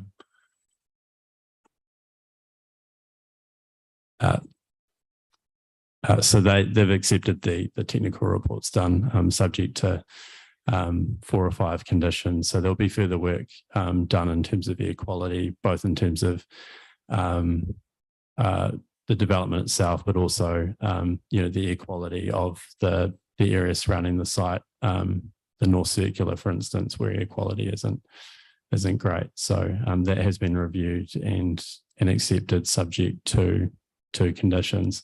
It's also, the development's air quality neutral in terms of building emissions as well. I'd just like to point that out.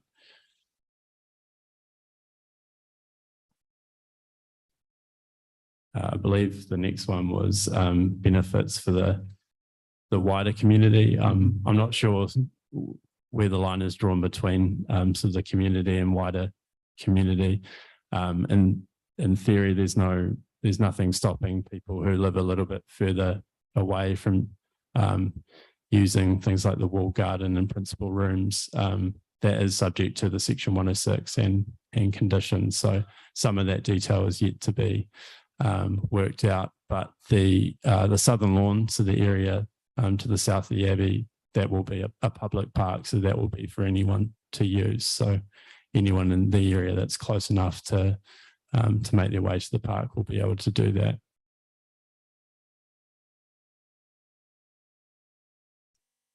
The next one is trees. So all the trees that would be felled would be replanted. So there's 157 trees to be removed, but then there's also 157 trees to be planted, and then on top of that, there's the financial contribution of 100,000 given to the Tree Service Department at Ealing to plant trees off-site within the surrounding area. So looking at both on and off-site tree planting, there's actually going to be more planted than taken away. But again, the same number that would be removed would be replaced. On-site, James? On-site, that's on-site, yeah. And in terms of the applicant's interaction with objectors prior to the applications coming in, I understand there was a full consultation done by the applicant with the community. That's outlined in the officer report. The applications also went to a design review panel and a community review panel. And in terms of changes made to the development, the main ones are there was a block of flats, an additional one to the ones that are being proposed now that was quite close to the North Circular, and that was taken away from the development. So as a result of that, the footprint is less, that block is gone, and I believe there's also less car parking now than there was originally proposed. Right, I have 3 more indications for questions. Now I have 4. I'm not encouraging people to come back with more questions, but I just reserve the right. It might, Councillor question Kelly. might get asked. Okay. Right, I'll take these 4, okay? And that's it. Right, unless there's something prompted from the response. Okay, Councillor Gallant first. Thank you, Chair. Noted there's car parking for 100 cars. Have you considered the impact on an already congested Twyford Abbey Road, especially in the approach to the Hanger Lane gyratory? And the other question is, and it's probably been considered, but we haven't discussed it very much.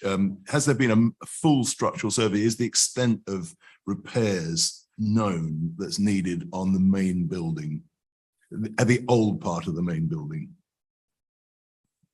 Councillor Khan? My question has already been answered by the officer. Right, I have Councillor Coley and Councillor Kelly coming back for a second bite of cherry. Councillor Coley, please. Thank you, Chair. While I welcome that we're opening up the area to the public, my concern is, has any consideration been given to a possibility of antisocial behavior? And the other thing is that there is no boundary between the public realm and these, obviously, these private flats.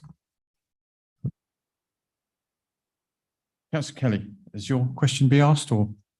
I wanted to explore the 100,000 number on tree services. So let me couch it now. You know, is that a cash sum that will be handed over to plant trees and to go into a council service that's quite frankly well strained already, as councillors can attest to? But what about the monitoring, the consultation of trees on site? If we're reminded to grant this, what assurances would there be that it's sensitive? You know, who's going to be that person on site working with the developer? You know, what could our expectations be? Okay, James, are you okay with those questions from Councillor Gallant, Coley and Kelly? The first one was to do with the number of cars being parked on site and the impact on road safety, particularly at the Garatori. That has all been taken into account, and the full contribution to transport services is 150,000.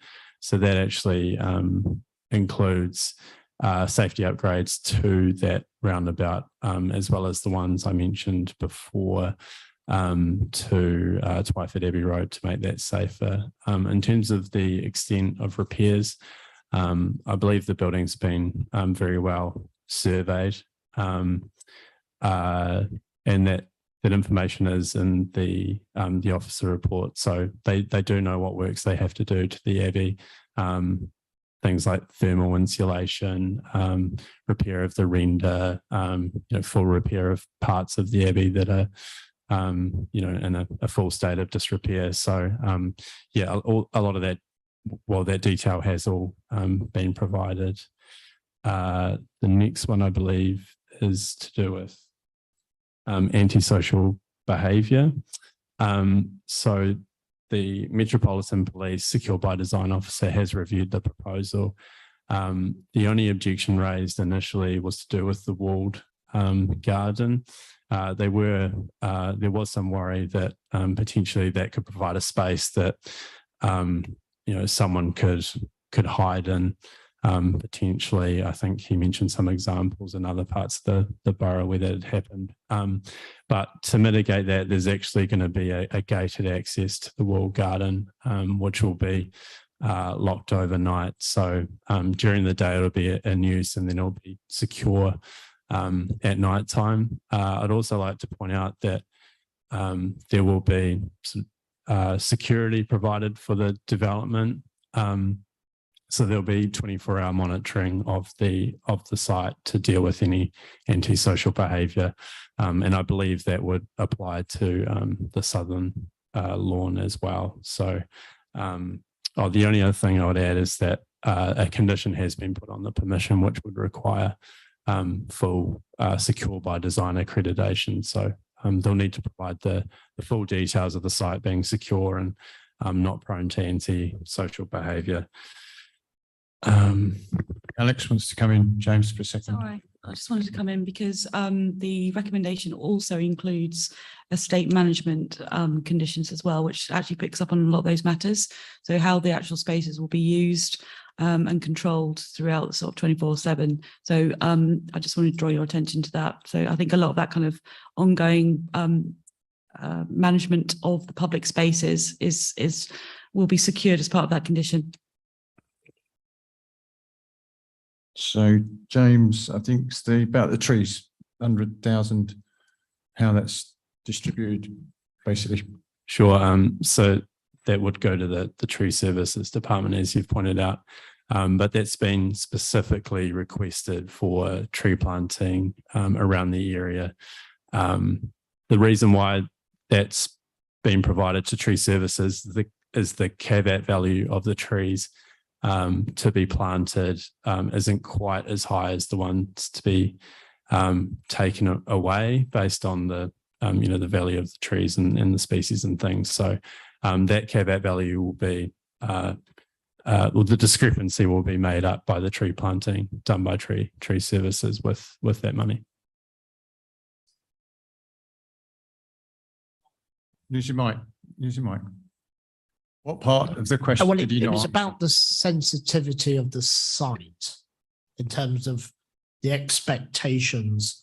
If we were minded to grant this, what can the council expect in terms of the sensitivity? Is there going to be a person dedicated? The developer will be paying for it, I understand, dedicated to that site, that everything's done sensitively. I was trying to answer that question before, but there is a condition which obviously looks at the estate management, and part of that would be like a management company to manage the estate. So those things would form part of that further detail that would be secured in due course. The application did have an accompanying estate management strategy, so it does set out what it could do, and it would include that sort of management I think that you're describing. And then in terms of other sort of detailed design and elements that, if it's a dedicated person, that may well come through in the agreed estate management plan. Okay, right. So questions have been gone through, quite a few questions actually. So I'm opening it up to debate. Anyone? No one seems to want to go first, do they? Councillor Padder and then Councillor Gallant. Right. Thank you, Chair. Well, this is a derelict building. It's if nothing is done there, it's going to fall apart, and we can lose our historical site. I think it's going to be a benefit to develop this, and also it's going to benefit the community as well around people living around there. It's going to be open on from dawn to dusk, according to the report there. So I think it's full of benefit, and I'm minded to support this. Councillor Gallant. Thank you, Chair. There's always a plus and a minus side, and obviously, the idea of restoring an old building is very positive, and the idea of public access to a site that's sort of mysteriously not been accessible for so many years, it's developed quite a reputation, and quite a sort of legend has grown up around it. So I can see that. However, removal of trees, which are all under tree protection order, removal of massed woodland, which breathes, which creates that kind of space for Londoners, is not acceptable. And for me, saplings are not a replacement for mature trees.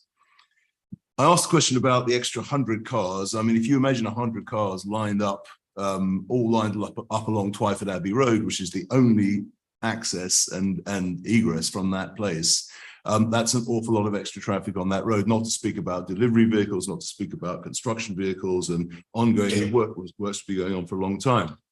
£150,000 has been promised for improvements to the road, but when a single crossing can cost £40,000, it is mere eyewash. It is not enough to change the picture on that road. And so the congestion, I've sat in that traffic a lot in my life, and the congestion it would be impossible. And then that's really the main point, is about the Metropolitan Open Lands. Thank you for taking us in there for the site visit. It was an excellent site visit, and to see that huge space, the walled garden and the front lawn and the rear, but to see the green space that would simply be taken up by a building, and buildings of 5 and 6 stories. Once they're there forever. I mean, that's the green space lost, and that island of green in this very developed place next to the North Circular is lost forever. And that is not all right. We need that green space in London, and the conditions have not been met to invade it.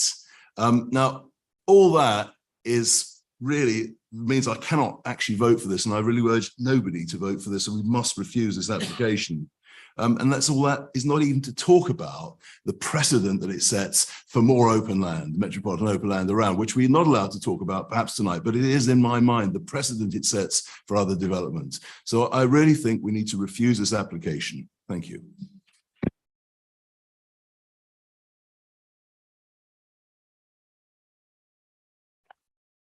Okay, Councillor Coley. You're after this, Councillor Coley. Thank you, Chair. I think this is I do accept the harm which is going to be caused as it's an MOL land, but this land there's no effective use of this land. And I think this development is very sympathetic. I welcome it because also there's a lot of 2- and 3-bedroom units. There's parking on site. We're also allowing the public to actually access the land. And although the affordable home proportion might be the very bare minimum, but because the development is so sympathetic, I'm absolutely minded to support this application. Councillor Kelly? Yeah, satisfied about the electric vehicle charging points. You know, we have to embrace that that technology as much as we can. So I was looking at there it's actually this person in the gallery's put it up presently for me. MOL, same as Greenbelt. I mean, it's not the same thing, but crucially they are the same, because it means it's pieces of land that are protected from inappropriate development, and we're here to determine whether the application is indeed appropriate. Now, Councillor Conti, you know, he alphabetized the reasons why it's not. But, you know, the naming of metropolitan open land, I was sort of breaking it down, you know, metropolitan open land and green space. But this open land and this green space is not open green space to the members of the public.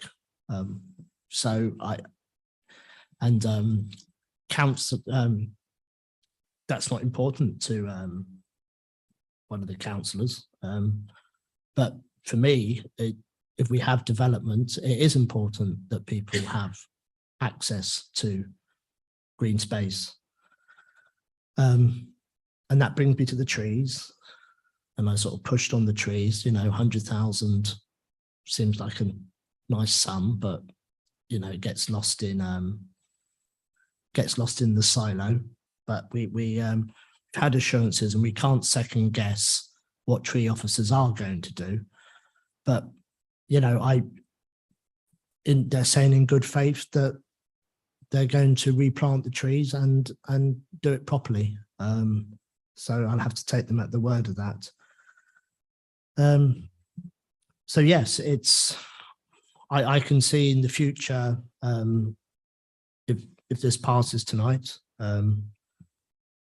that in years to come, that front lawn will be the park for West Twyford, the park that it desperately ought to have. And also there'll be some affordable housing, and it'd be good opportunity for people to get in the housing ladder, get proper tenure is what is actually the least deprived ward in the borough, or maybe the second least deprived ward in the borough.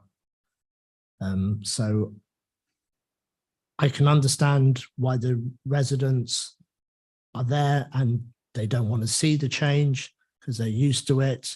They may feel that there's going to be too much traffic, but lifestyles are changing. People are working from home. There's less cars. In my view, that will even out once the construction is completed. So I'm minded to grant this application. Sorry, didn't mean to do that. Councillor Mahmood. Thank you, Chair. What Councillor Kelly described, the definition of open land and metropolitan open land, but metropolitan open land is locked land and is not beneficial for the community. I think that's the point where we need to compromise.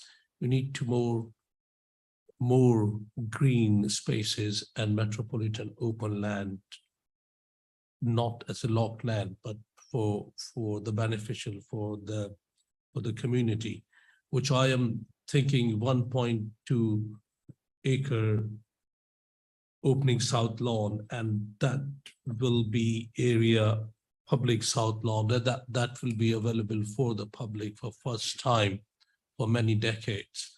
So that's the benefit will get the outer community and general public, and restoring the Abbey itself, which has been 34 years. It's like a hidden treasure of the area. Such a lovely, great two-listed building, but nobody knows that. If you walk around there, if you drive around there, you will never recognize it. Cannot be seen from anywhere.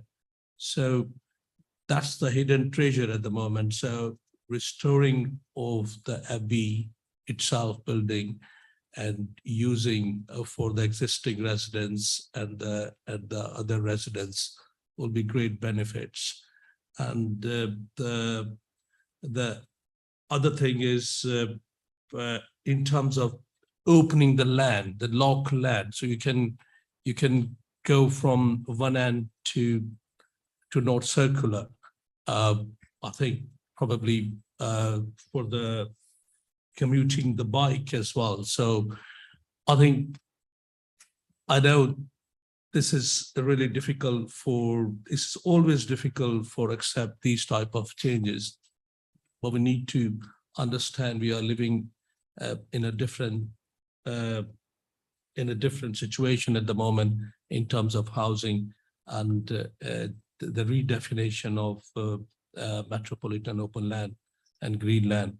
So on thinking on these type of benefits, which community are not getting for a long time, by doing that development, community will get benefit from those things and from those open land, especially 1.2 acre public south lawn. So I would be minded to support that application, Chair. Okay, I see no other indications. I just wanted to come back on this really. I mean, the crux of this is whether it meets the special circumstances test, and the benefits outweigh the disbenefits really in here. And I've heard many of some of the committee state benefits, and yes, and we should be aware that we're removing trees. We have removed trees in this committee and other places, and so that's not a precedent. Councillor Gilland, precedent's already been set in here with the school application, so I don't think this isn't setting a precedent regarding this. Homes are not forever. Homes come and go. This could be, in 50 years' time, another bigger green space. We don't know. We just got the application in front of us tonight. One good thing about this is that this is at risk on the Historic England, which you should have pointed out. And this, if the refurbishment goes ahead, it will, I would presume, come off the at-risk register from Historic England. So we're saving a building. We're opening up a park, as Councillor Mahmood, Councillor Kelly, and others have said. And so I think, in my own mind, that the benefits actually outweigh the disbenefits, and I'm minded to support this tonight. So on that regard, there are no more comments. I'll go to the vote. Oh, sorry, 2 votes. Yes, correct. There's 1 vote on your papers in front of you. There's the external alterations, which is A, And then there's B, so I'll do one at a time. So A is the external alterations. I won't read the whole blurb in front of me, but I think you know what they are. So all those in favour of the external alterations, internal alterations, etc. Listed building consent then. Okay. All those in favour, please show.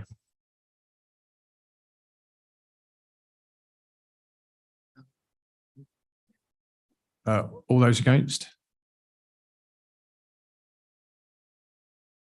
No, you voted for it. You can't vote against then. You can vote twice. Just being clear here. So one against, and for clarity, any abstentions? Just checking. Okay. So on development side of things, B on your papers, all those in favour, please show.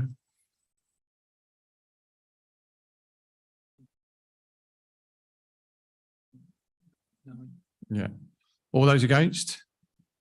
Ah, right. That's 2 against. Any abstentions for clarity? No. Okay. Thank you very much. So that application is passed. And we move on to Stein Road, Stein Estate.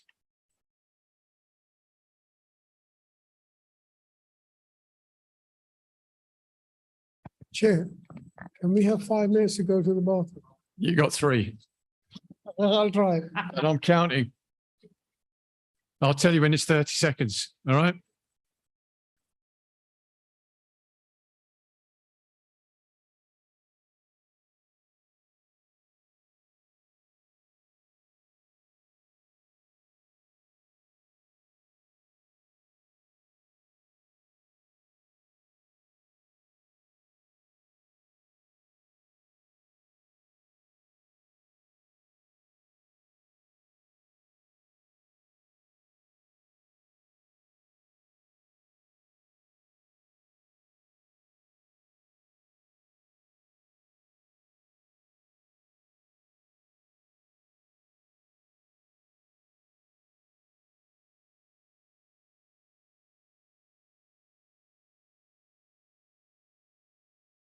You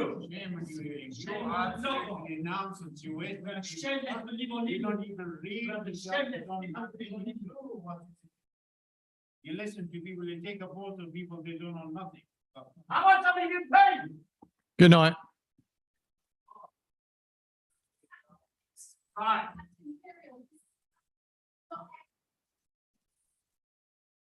Shit, they are a waste of time. What the shit? You have your view, sir.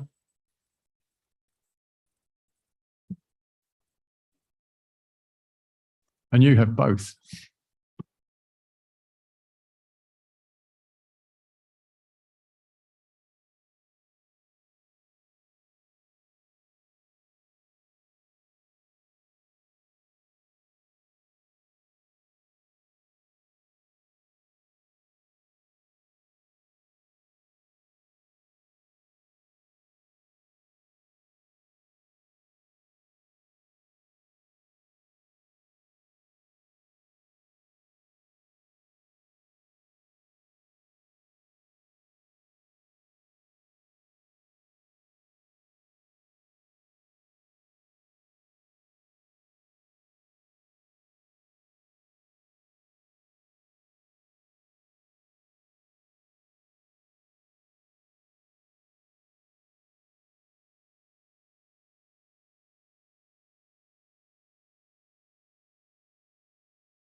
Are we all here? Could we?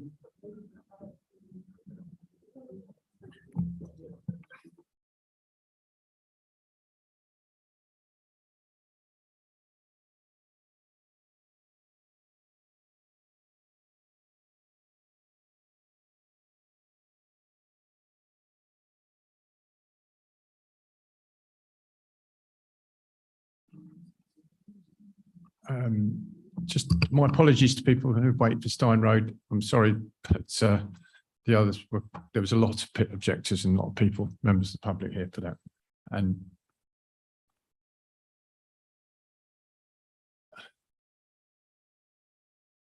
we are waiting for Councillor Mahmood, who decides to go to the toilet when everyone else had come back in the room.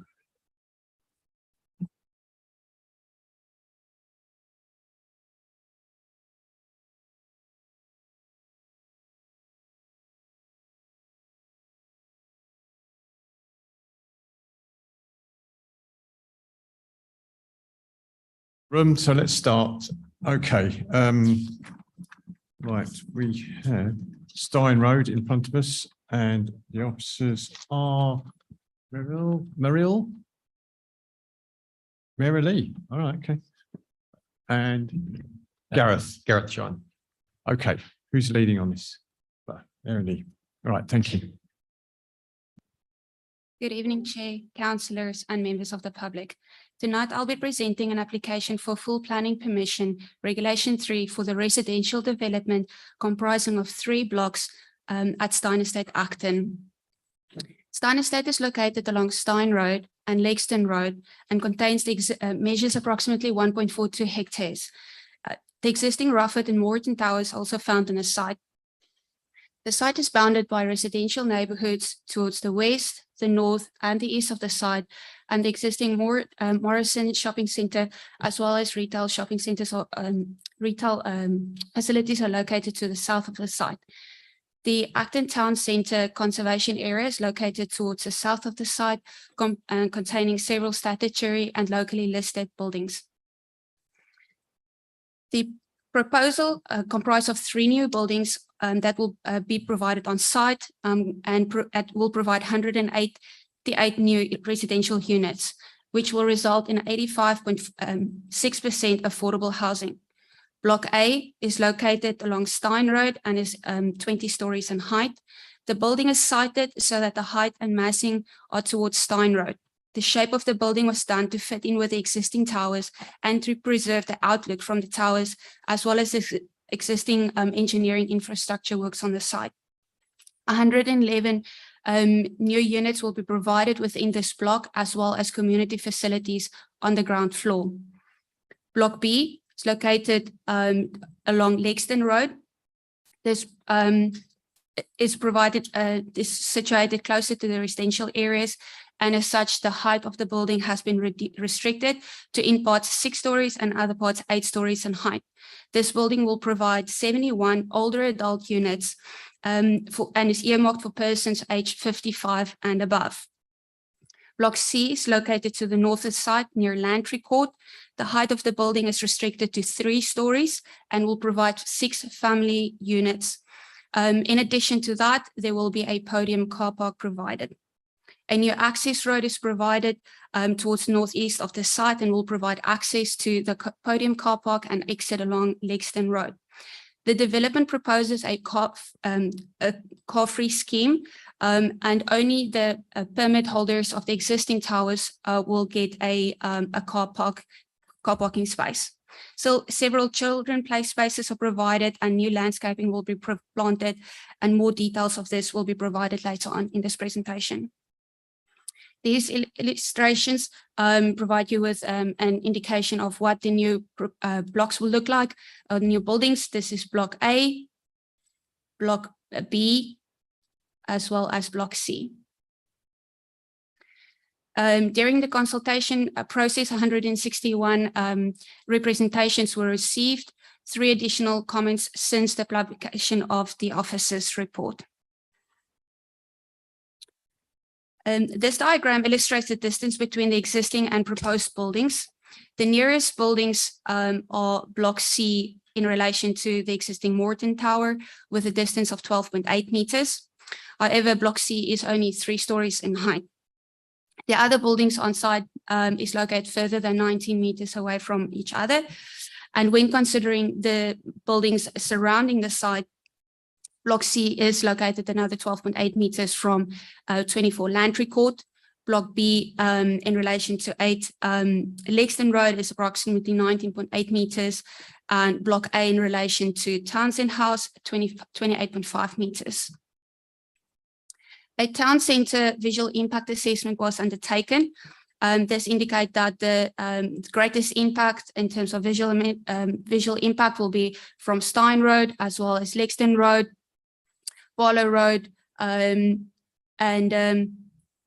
these images that I have here indicate that the bottom right, the view from Lexington Road.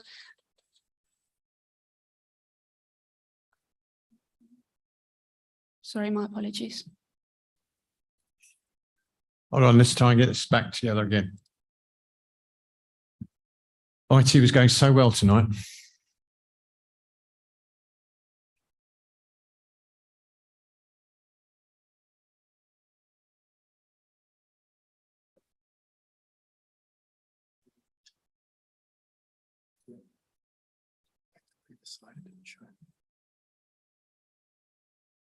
Okay.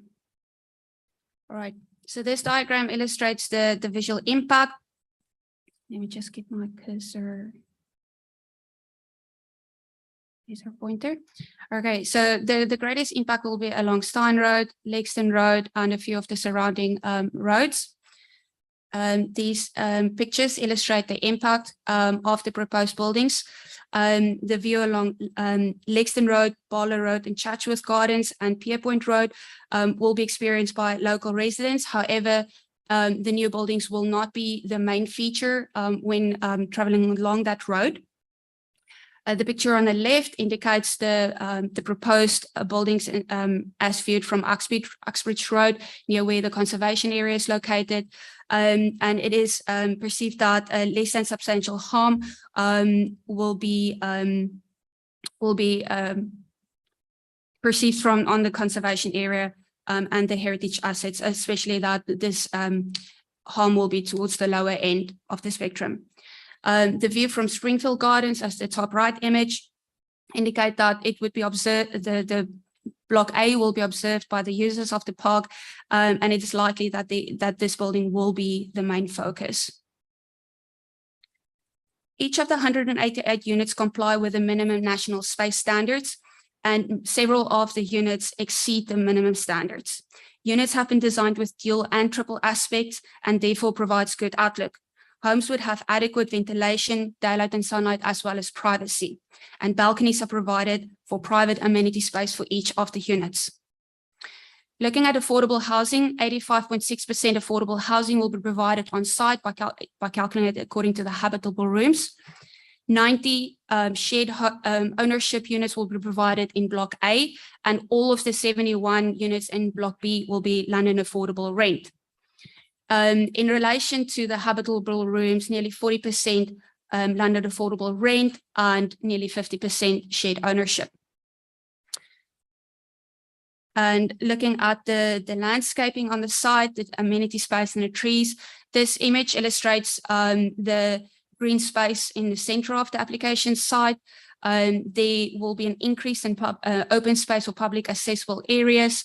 Better quality amenity spaces will be provided in terms of aesthetics and ecological value. There will be a 22% biodiversity net gain on the site, as well as an urban greening factor of 0.61.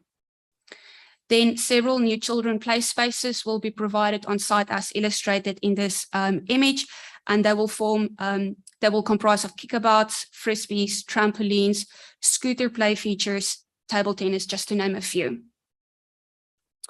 In terms of roads, transport and parking, the existing access will be retained. This will provide access towards these buildings here, as well as refuse collection. And the new estate road will also provide access towards a car park that will be accessed at this point by vehicular access point, as well as the public. And to There will also be additional access point at this point right here towards the podium park car park that will be used by all the members on the site. So several pathways and footpaths are provided throughout the site, which make the site really accessible, not only for the residents on the site, but also surrounding communities. Various stepped routes are provided, but also wheelchair accessible paths have been provided throughout the space. And then in conclusion, in terms of the assessment of the proposed scheme, council finds the scheme acceptable and recommends that the committee grant consent subject to the Section 106 legal agreement, Section 278 works, as well as referral to the GLA.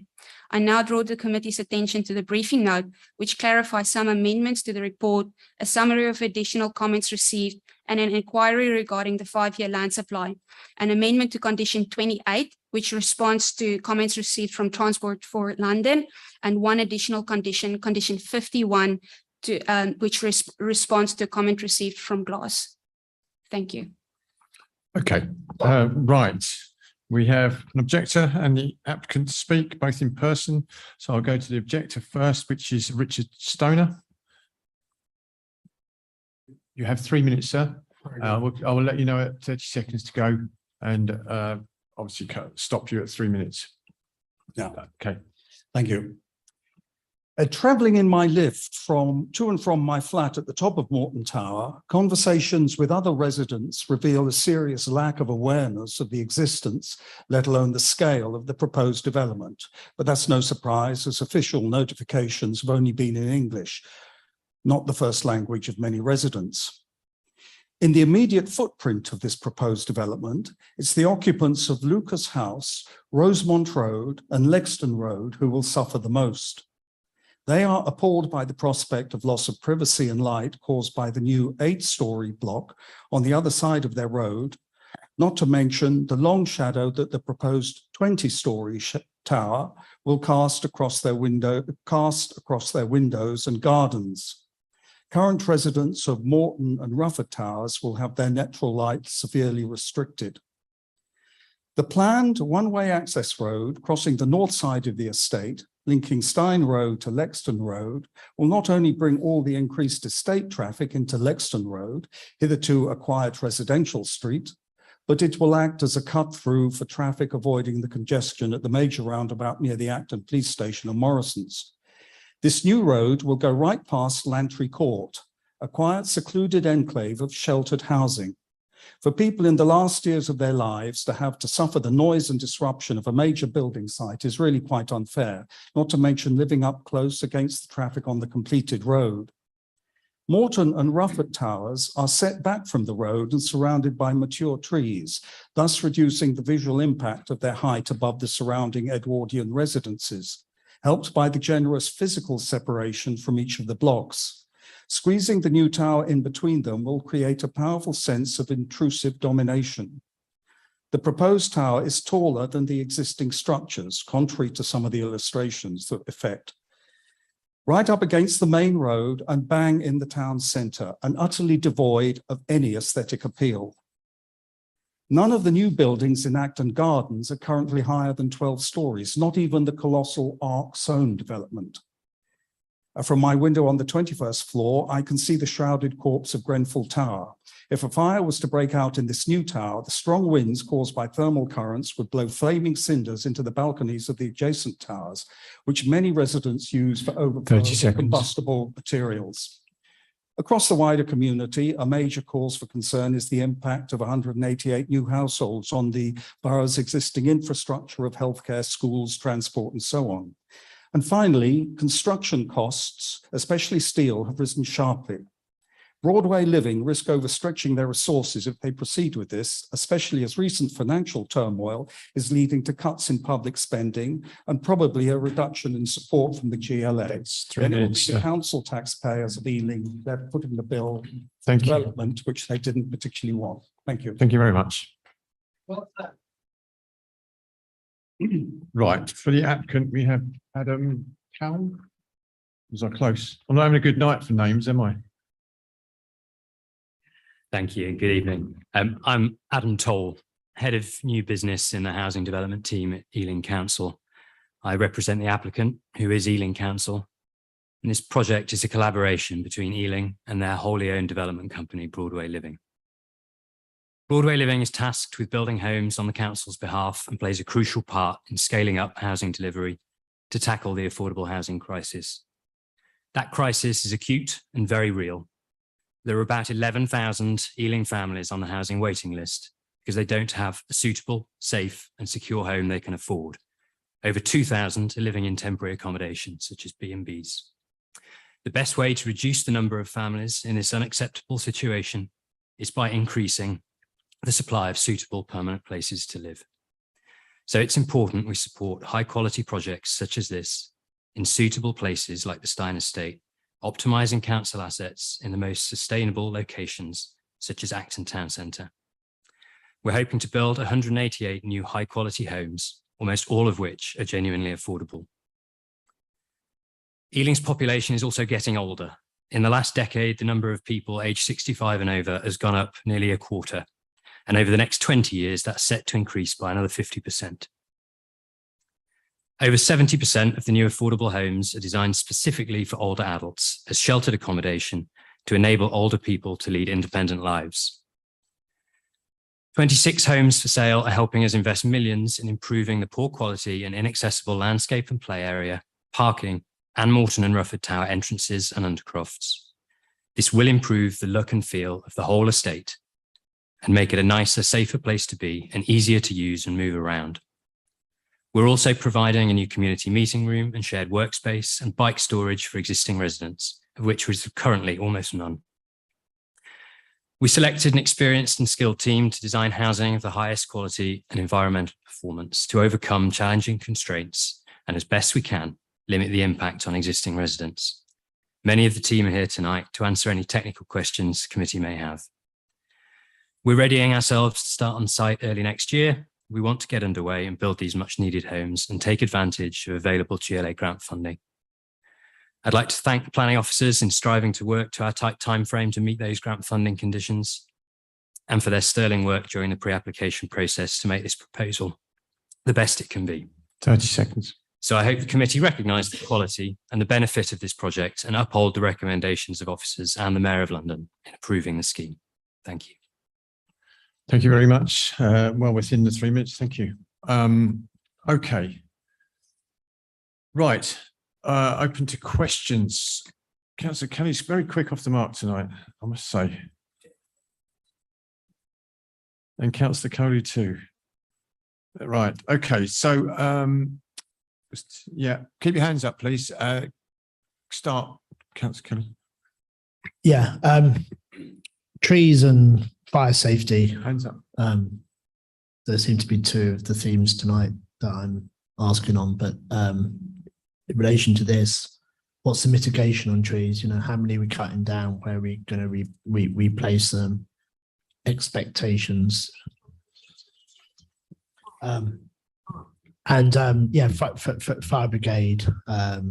Grenfell's always cited now every time anything above X amount of stories, and it's rightfully so that that's a concern of somebody that lives in a tower block close to a proposed tall building. What's the story on fire safety and trees? We'll take a bunch. Councillor Coley. Thank you, Chair. Reiterating my Councillor Kelly's question, I want to know how many in the tall building, is it one staircase or two staircase? That would be, I want to know about that. Secondly, the road which is going along the perimeter, is that two-way or one-way? Thirdly, regarding building C, I see that the distance from the existing tall tower is just slightly over 12 meters, which is a little bit concerning. Has a light report done? Because I want to know, does the natural light going into the habitable rooms meet the minimum standards? Thank you. Thank you, Chair. So I'll take one more and then we'll do another round. Okay, Councillor Hamidi next. Councillor Kelly asked the same question as me about the trees. Okay. Stole your thunder. Right. Okay, well, I'll take one more then. Councillor Khan.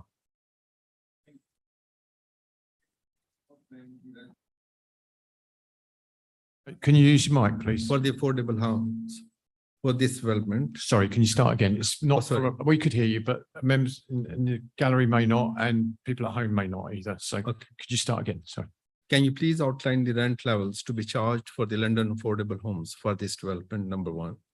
And second question is, could you please provide details for the mitigation on the loss of trees as a result of this development, please?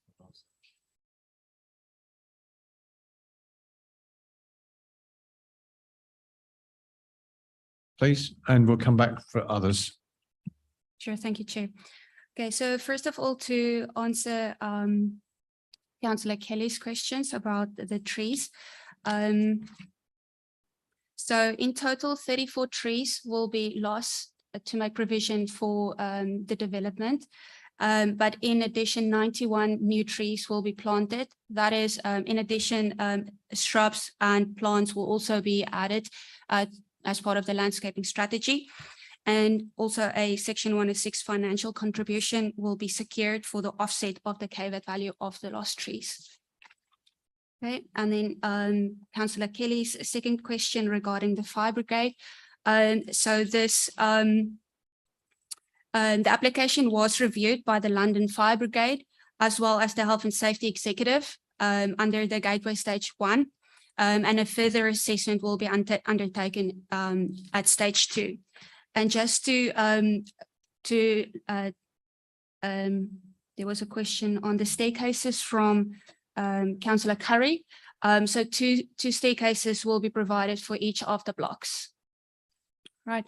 And then Councillor Curry's second question is the estate road will be a one-way road only from the northeastern access point right through towards Lexington Road. And then the distances. Okay, so what I have is I have a few additional slides, so I can just go through to the daylight and sunlight assessment that was carried out throughout the project. This provides an illustration of the existing scenario in terms of the daylight and sunlight, and this will be the proposed scenario. So not a significant difference. This also shows the areas of the site that will have more than 2 hours of sunlight, and that is most of the site will have more than 2 hours of sunlight. Back in a minute, Councillor Cully, let the officer go through all the questions. And then in terms of Councillor Khan's question regarding the rent for the London affordable units, the London affordable rent is approximately 50% of market rent. And an extrapolation was done based on the current rates towards 2025-26, when we anticipate this development to be unlocked and occupied. And the rent, the weekly rent for a one-bedroom will be approximately £180 per week. We've talked about tree mitigation, haven't we? Yes. I think you've already done that, touched on that. So, right, okay, Councillor Coley, you want to come back on your question, I think. Yes, it's regarding the sunlight, daylight. What my question was, okay, I do understand you said there's 2 hours of sunlight there, but what I'm asking is that there should be a minimum intensity of light going into habitable rooms. Was a daylight and sunlight report carried out, and are we meeting the minimum recommendation because of the proximity of the large tower block with Block C? Thank you. Councillor, yes, we do meet that. The daylight, the sunlight assessment was done. Okay, that was short and sweet. Thank you. Councillor Gallant and Councillor Busuttil after that, and then Councillor Mahmood. Thank you, Chair. Excuse me, I had a question, please. And we heard a bit from the applicant about it, but it's about the other building. It's about Morton and Rufford, and indeed Lantry. How much is being spent on refurbishing those blocks or improving those blocks in this project? I had a question about electricity supply. We do hear fears about a lack of insufficient electricity supply, so we need to hear about that. And I had my question is: there are underground rivers there? Has that been thought through carefully about what kind of movement might be going on in the subsoil?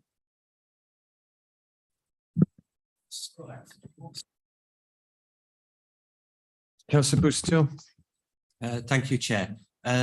Question is about the 71 London affordable rent dwellings and why they're only for older adults. Hold that one. Councillor Mahmood. Thank you, Chair. Just two clarification. One is when we were there on site visit on Saturday, we saw the historical wall there. So I just wanted to make sure that historical wall will remain as it is, regardless, whatever we are doing there. Second is, we welcome family houses in this development in the borough. But by looking the whole proposal, it should be integrated with the rest of the development. But it's look like, in my personal, I just wanted to assure us from you is this block will not be overshadowed by the development. Last but not least, my poor colleague, Councillor Brett, who's staring at me because I missed her. I didn't see her hand, so apologies. Not for the first time either tonight. Right. Yeah, so I was just looking at the number of dwellings, which looks positive. I suppose, I think to go back to the point that was made by Adam Towell, is around how many people are on the housing list. So I suppose you might not have this information, but I'd be curious to know how many, if this development goes ahead, how many people that would then remove from the housing list, which is massive, but every little bit helps. Thank you. Okay, go ahead. Thank you, Chair. All right, first of all, Councillor Gallant, your question. I can't remember what I'm here. Okay, how much is spent on refurbishing the existing blocks? At this point in time, that does not form part of this application, so we don't have those details. It was not assessed as part of this. So it was mentioned by the applicant in his presentation. Well, I must have missed that, but was it mentioned by the applicant? I didn't mention the amount, but if you'll allow me to, Chair, I'll allow you to answer this. So the asset management team at the council continue to modernise and improve the safety of Morton and Rufford Towers as a complementary project. I don't know the details of what they're spending, but we can certainly provide them at a later date. As far as what this project is delivering, we're spending, I think, between 1 million and 1.5 million on the existing towers, the entrances and undercrofts, improving the access, which is at the moment fairly convoluted. The egress from the towers is down a sort of spiral staircase on top of the bin stores, which is very poor. And then on top of that, there's an additional circa 4 million going on the landscaping and improving the public realm, making that all more accessible. The exact amounts and the exact scope of the works to the existing towers is all subject to further consultation and further working out at the next stage. And it's not part of this that we're determining tonight, just to be clear. So that is completely separate. Thank you for that, by the way. Right. And then just to follow on Councillor Gallant's question regarding the electricity supply, we did consult with the National Grid and they raised no objection against this proposed development. And in terms of underground rivers, the London Council's flood risk officer was in consultation with the agent. They resolved all issues and there's no further concerns from the council side regarding that. The site also does There's a wetlands on the site with side systems in place and everything, so there should not be any concerns regarding that. Then to go over to Councillor Bustil's question, so regarding the 71 land and affordable rent units, so those are for the older adults only. I can't remember the full question though. I believe the question was why, and Okay, why? because Okay. we do offer that housing to over 50s, I believe it is.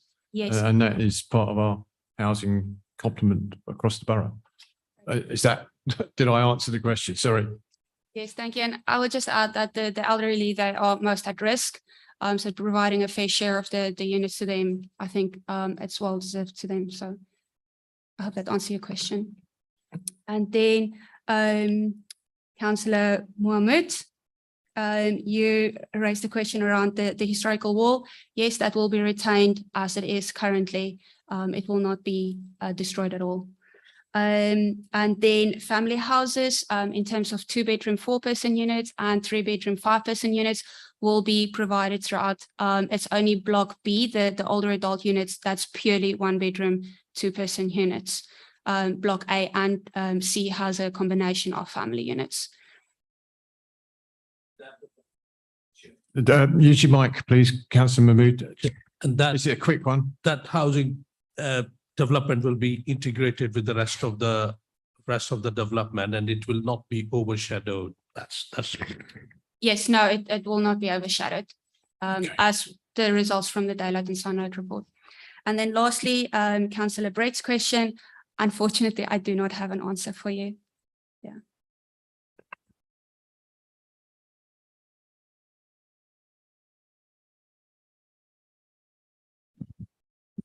Sorry, it was just around, so you mentioned around those, there's over 11,000, almost 12,000 people on our waiting list. And obviously this is quite a few dwellings. It was just how many people that might actually remove from the waiting list. Yeah, I'm afraid I can't share the exact details of that. I mean, perhaps Marilee, we can share or remind us of the habitable rooms, the number of bedrooms, and that would be a kind of crude calculation as to how many families. Yeah, I would say that the list grows and goes up and down on a daily basis, and we never quite work out how many are coming off that list as people are added, but it will bring 71 new homes for over 50s and several others. So it's quite a high level of affordability. I think it's 87.5%, something like that. So yeah, did you want to come in? Yeah, Chair. This slide indicates the number of habitable rooms as well as number of dwellings in relation to the number of bedrooms that will be provided. Right, I think that's all the questions. I missed anyone? Right, okay. Should we go into debate then, please? Councillor Brett, I saw you. Right, keep your hands up, please.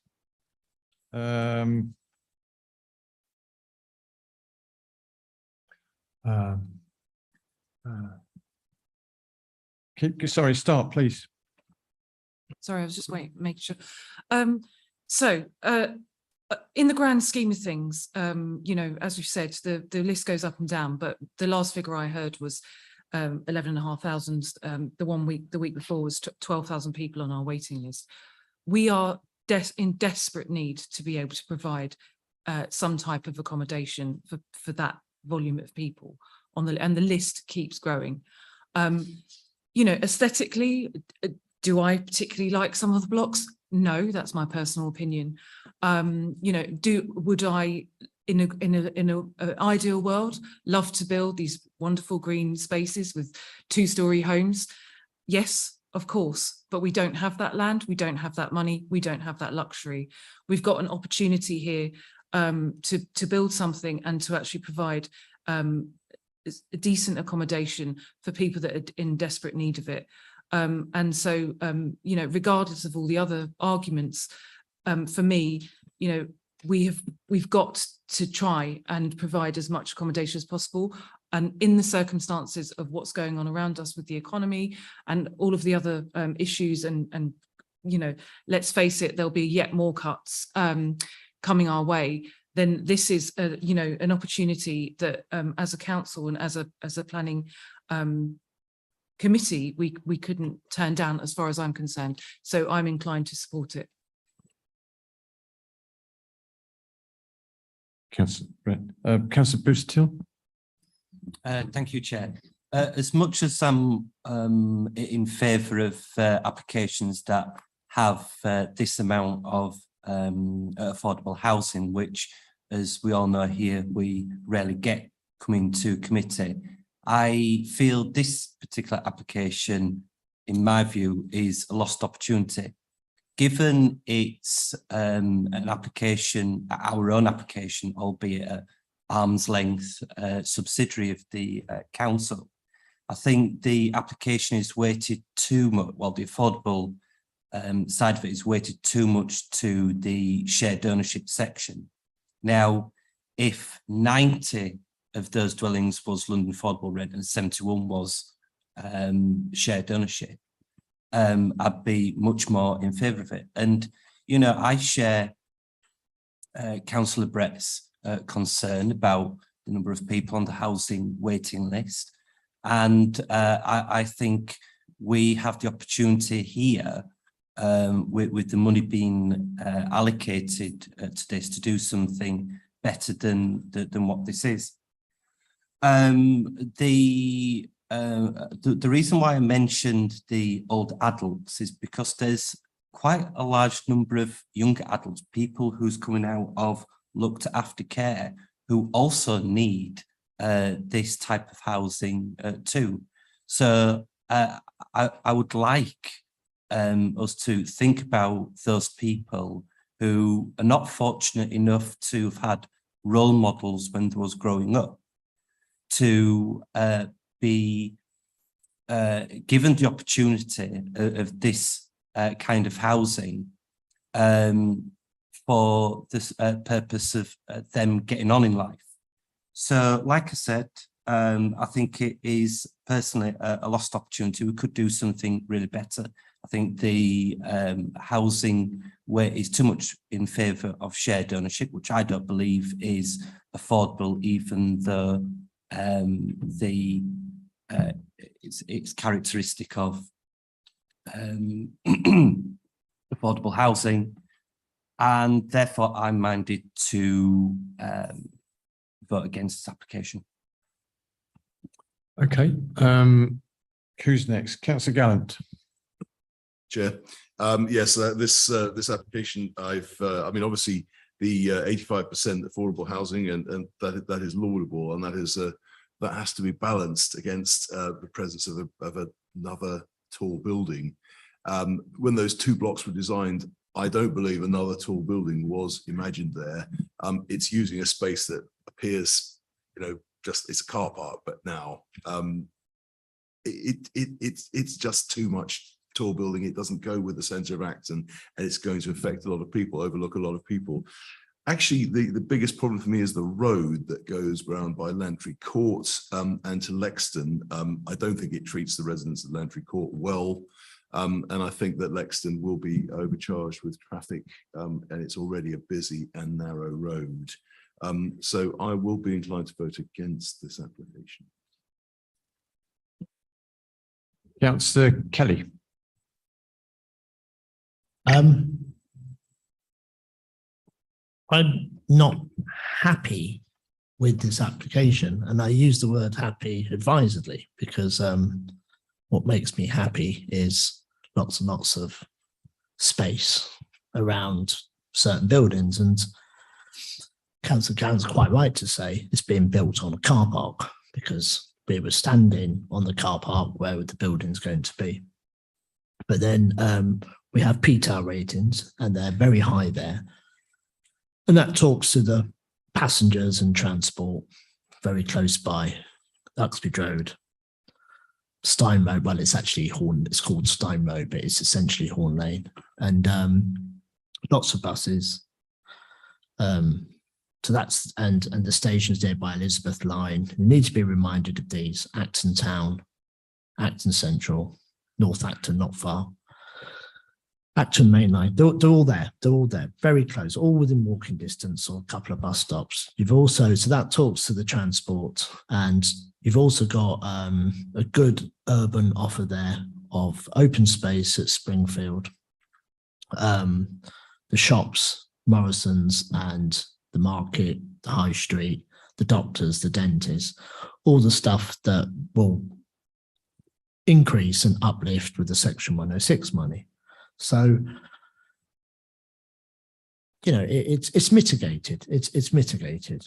But the most, you know, people have good intentions talking about affordable housing, you know, good intentions. And Councillor Bootle has very good intentions when he talks about the mix of people going in there. And maybe further down the line, we can look at that mixture of people. You know, perhaps the cohort of people you're talking about ought to be there, and that's fine. But that doesn't, in my view, give us reason to turn down this application, because we don't have the numbers here, because nobody really knows how many people are on the housing list. And there's more people, you know, there's talk of taking people off housing list because they've got no chance of ever being housed by a housing association or a local authority. So, you know, this is it, you know, it's talk about, you know, being good Samaritans. You know, the Good Samaritan had power and money, and we've got power and a bit of money to be able to house people here. It's not a great parcel of land to build on. You know, and I have to say that, but, you know, there's a council that was elected on a manifesto, and the manifesto has directed the housing department, the strategy, planning department, and then it comes back to us. And we have to look at it on planning grounds. And I do, and I am. It's a tough parcel of land to build on. And again, once it's built, Rosemont Court came there.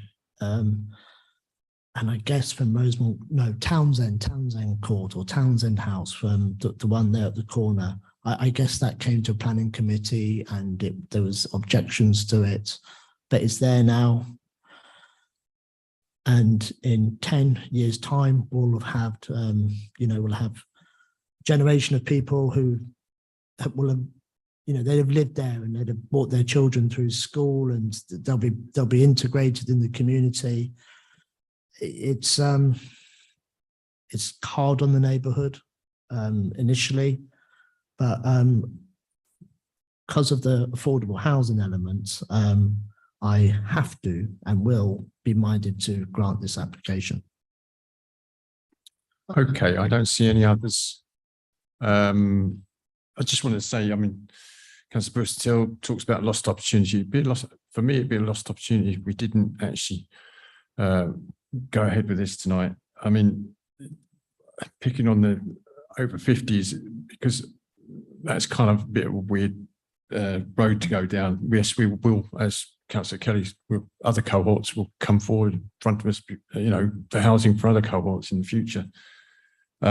Those people in the over 50s bracket will free up housing for people further down that need housing, more bedrooms, etc. So for me, this would be a lost opportunity if the committee would minded to turn it down tonight, and I will be supporting it. On that score, I will go to the vote. So all those in favour, please show.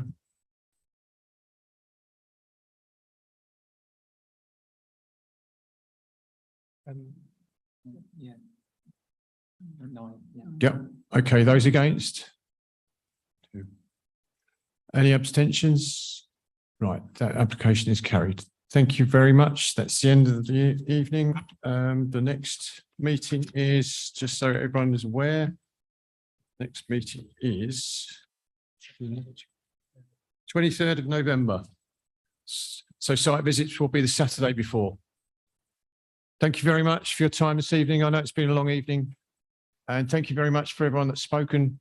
Thank you to the officers too.